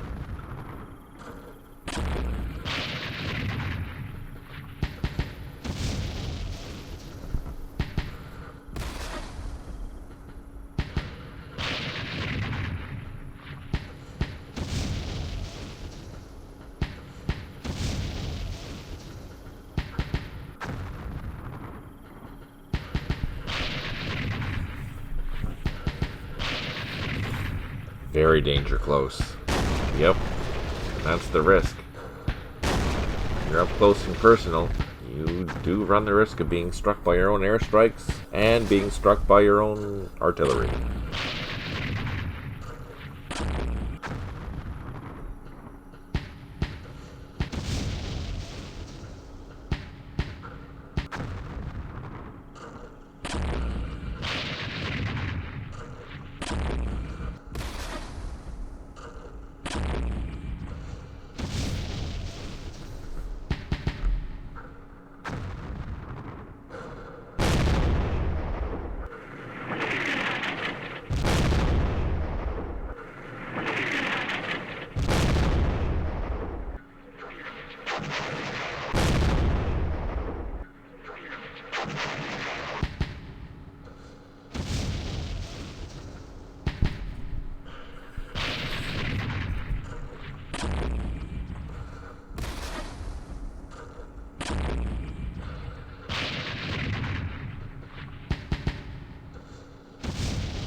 Oh yeah, A-beam slam. Oh yeah, this is not good. Not good at all. This has been probably the bloodiest battle I've played in a long time. In Vietnam, anyways. My units are getting slaughtered.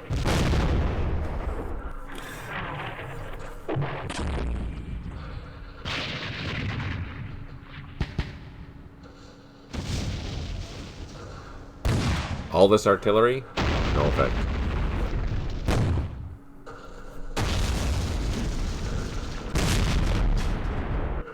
And it's our last turn to try and get in there.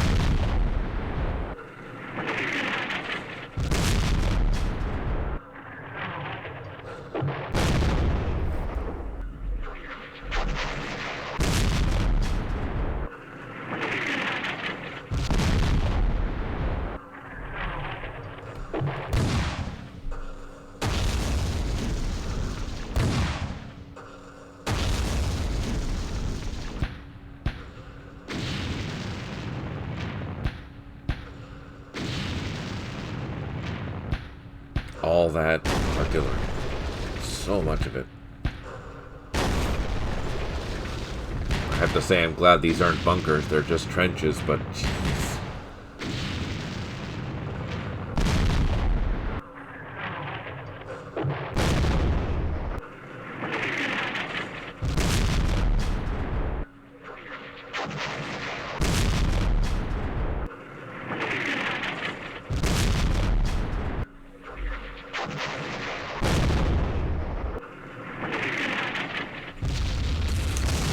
Okay, first things first, let's try and soften this up. Actually, do I have...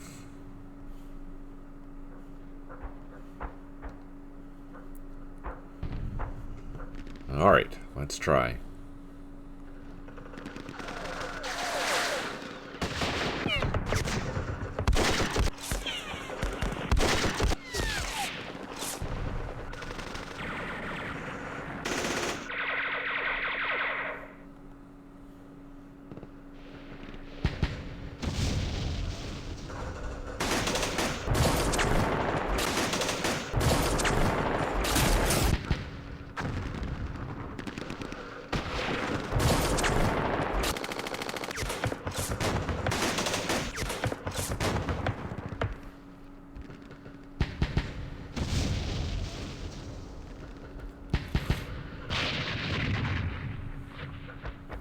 I don't think these shots are doing anything useful.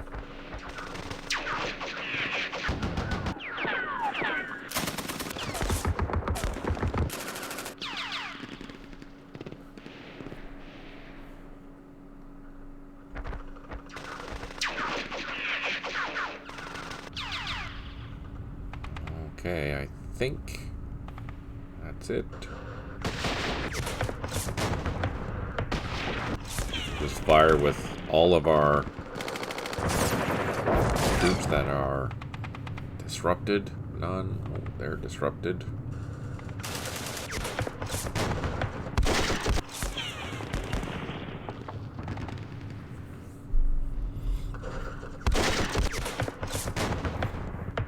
And okay. So, now it's just a matter of deciding how we're going to do the assaults. Oh, no, they can fire.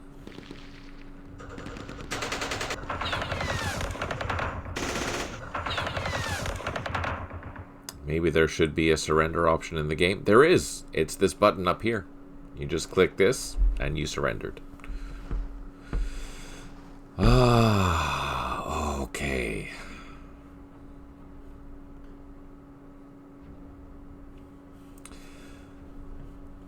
So the idea is that the more assaults that we do, the more likely we are to succeed.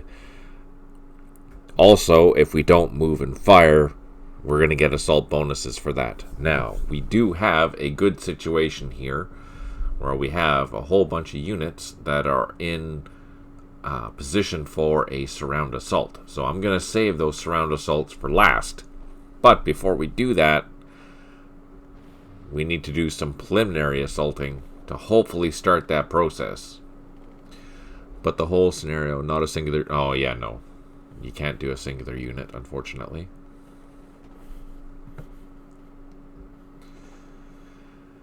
Oh, man.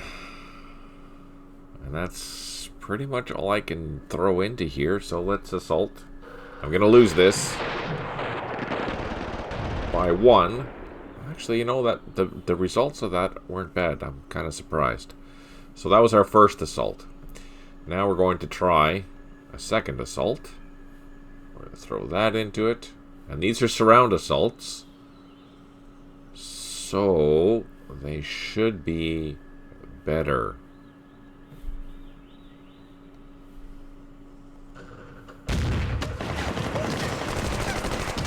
That was all no effect, although one of our troops got disrupted.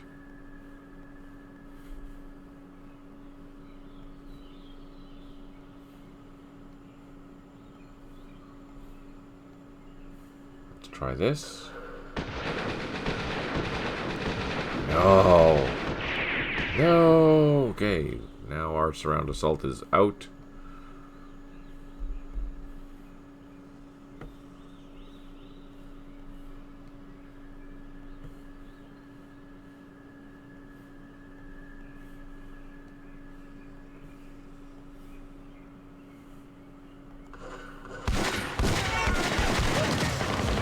Damn it.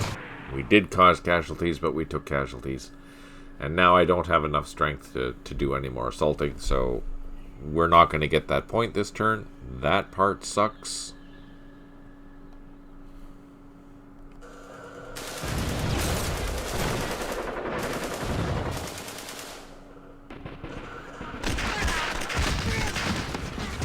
And that's literally it. That's all we can do. So we'll just end the turn. Take our loss.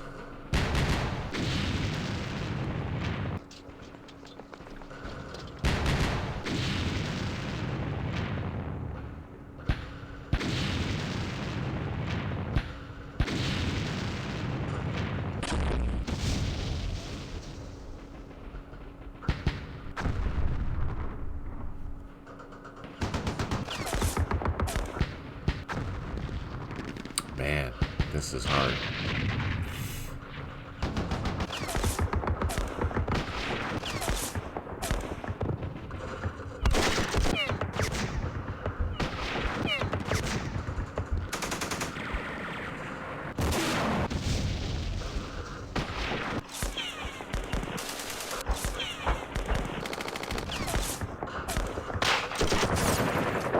how we still are just getting... This one here, we got smoked so bad.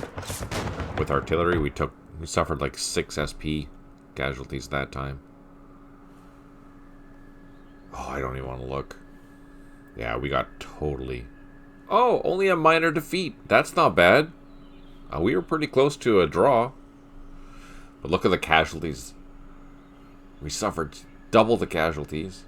Way more SP losses, which is terrible. Event points, we lost a bunch of event points there because they held on to it, which is unfortunate. We suffered casualties. Side B, where's our infantry?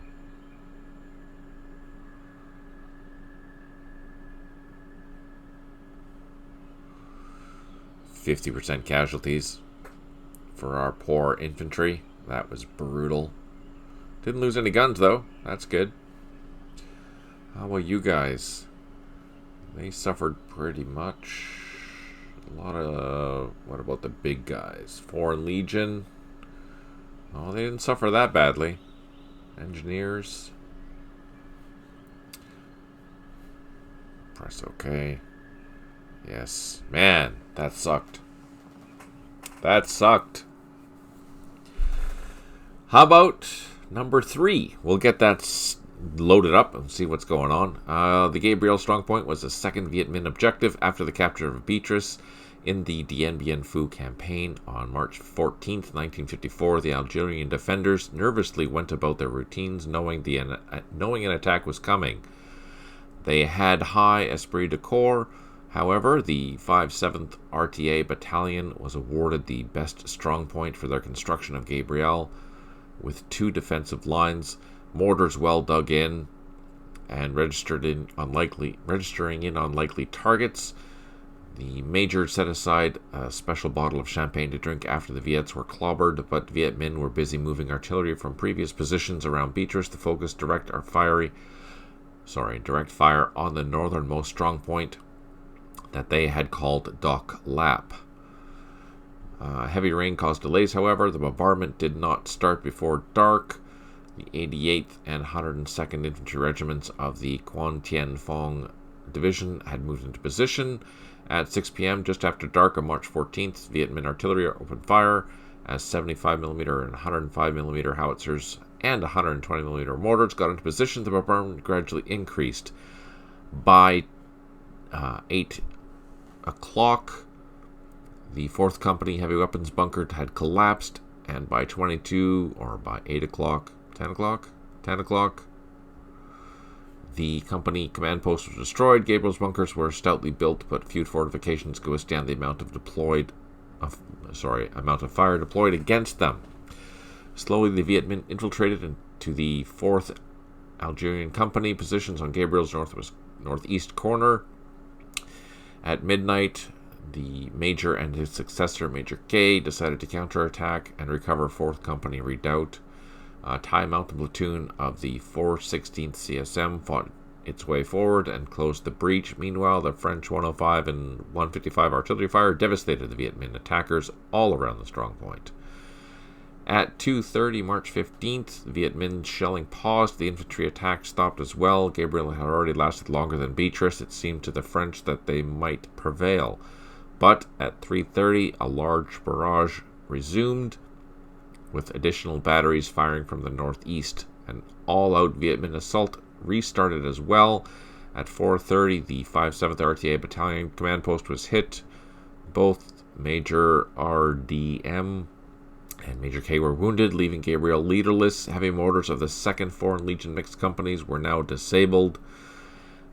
Colonel CDC and Lieutenant Colonel PL organized a force de intervention comprised of the 5th Vietnamese Parachute Battalion, the 3rd and 4th Foreign Legion companies of the 1st BEP, and 2 Chaffee tank platoons of the 1st RCC Squadron.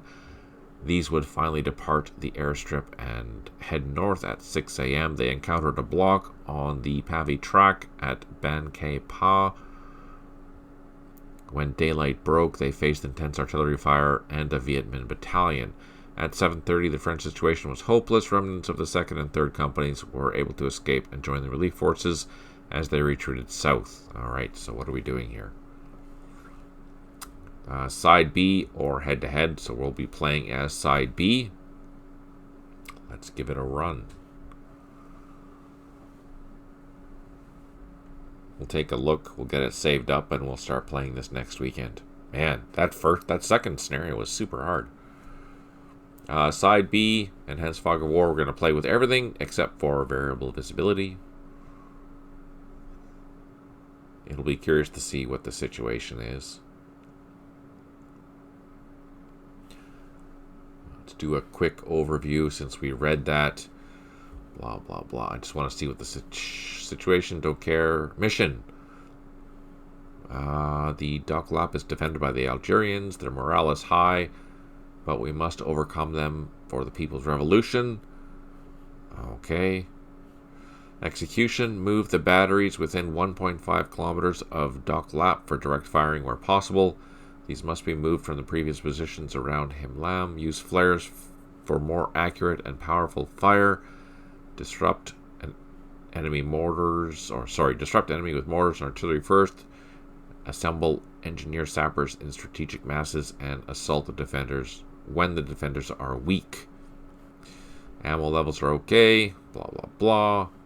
It's very thick fog tonight, and daytime visibility is 12 hexes. Let's close that. Press that.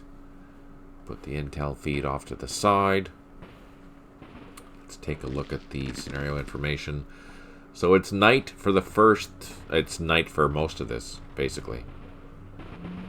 We have visibility down to 1, which is going to be brutal. Let's take a look. That's the position. Let's take a look at the map hints. So we can just walk across all these rivers. That's good to know. I have to move artillery. So we are moving artillery to begin with. They're all being moved by Porter. So what we'll have to do is just decide where the gun positions are going to be and how we're going to get them closer. We have a very strong force by the looks of it. The morale isn't the best. It's only 6. And some of these troops have very low assault, which is not good. Our engineers are the best, though. They have 16. But we don't seem to have a lot of them. Let's highlight our engineers. Yeah, so we do have to consolidate the engineers for assaulting these positions. We don't. Yeah, look, we don't have a lot of them at all. Let's turn off the map highlights. So, based on the previous scenario, which we did not win, this is going to be very difficult. Very difficult. And we don't have a lot of time to do it in.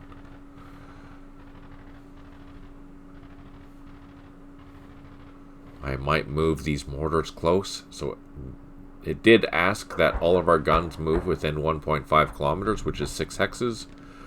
So 1, 2, 3, 4, 5, 6. So basically around here.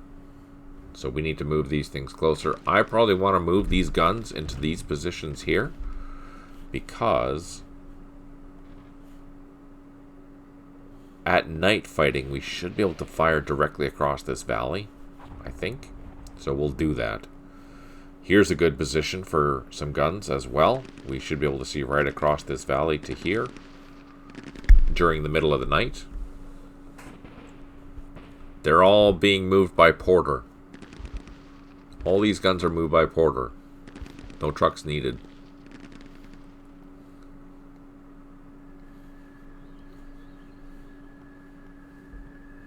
Which was the very Viet Minh way of moving their guns. So we can move things, and we will do that next time. I'm going to save this. This is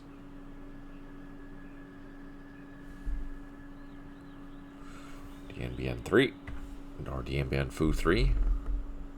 Yes, the ice cream men. That's what the ice cream men are for, moving my stuff around. Excellent. So yeah, I'm going to leave it there.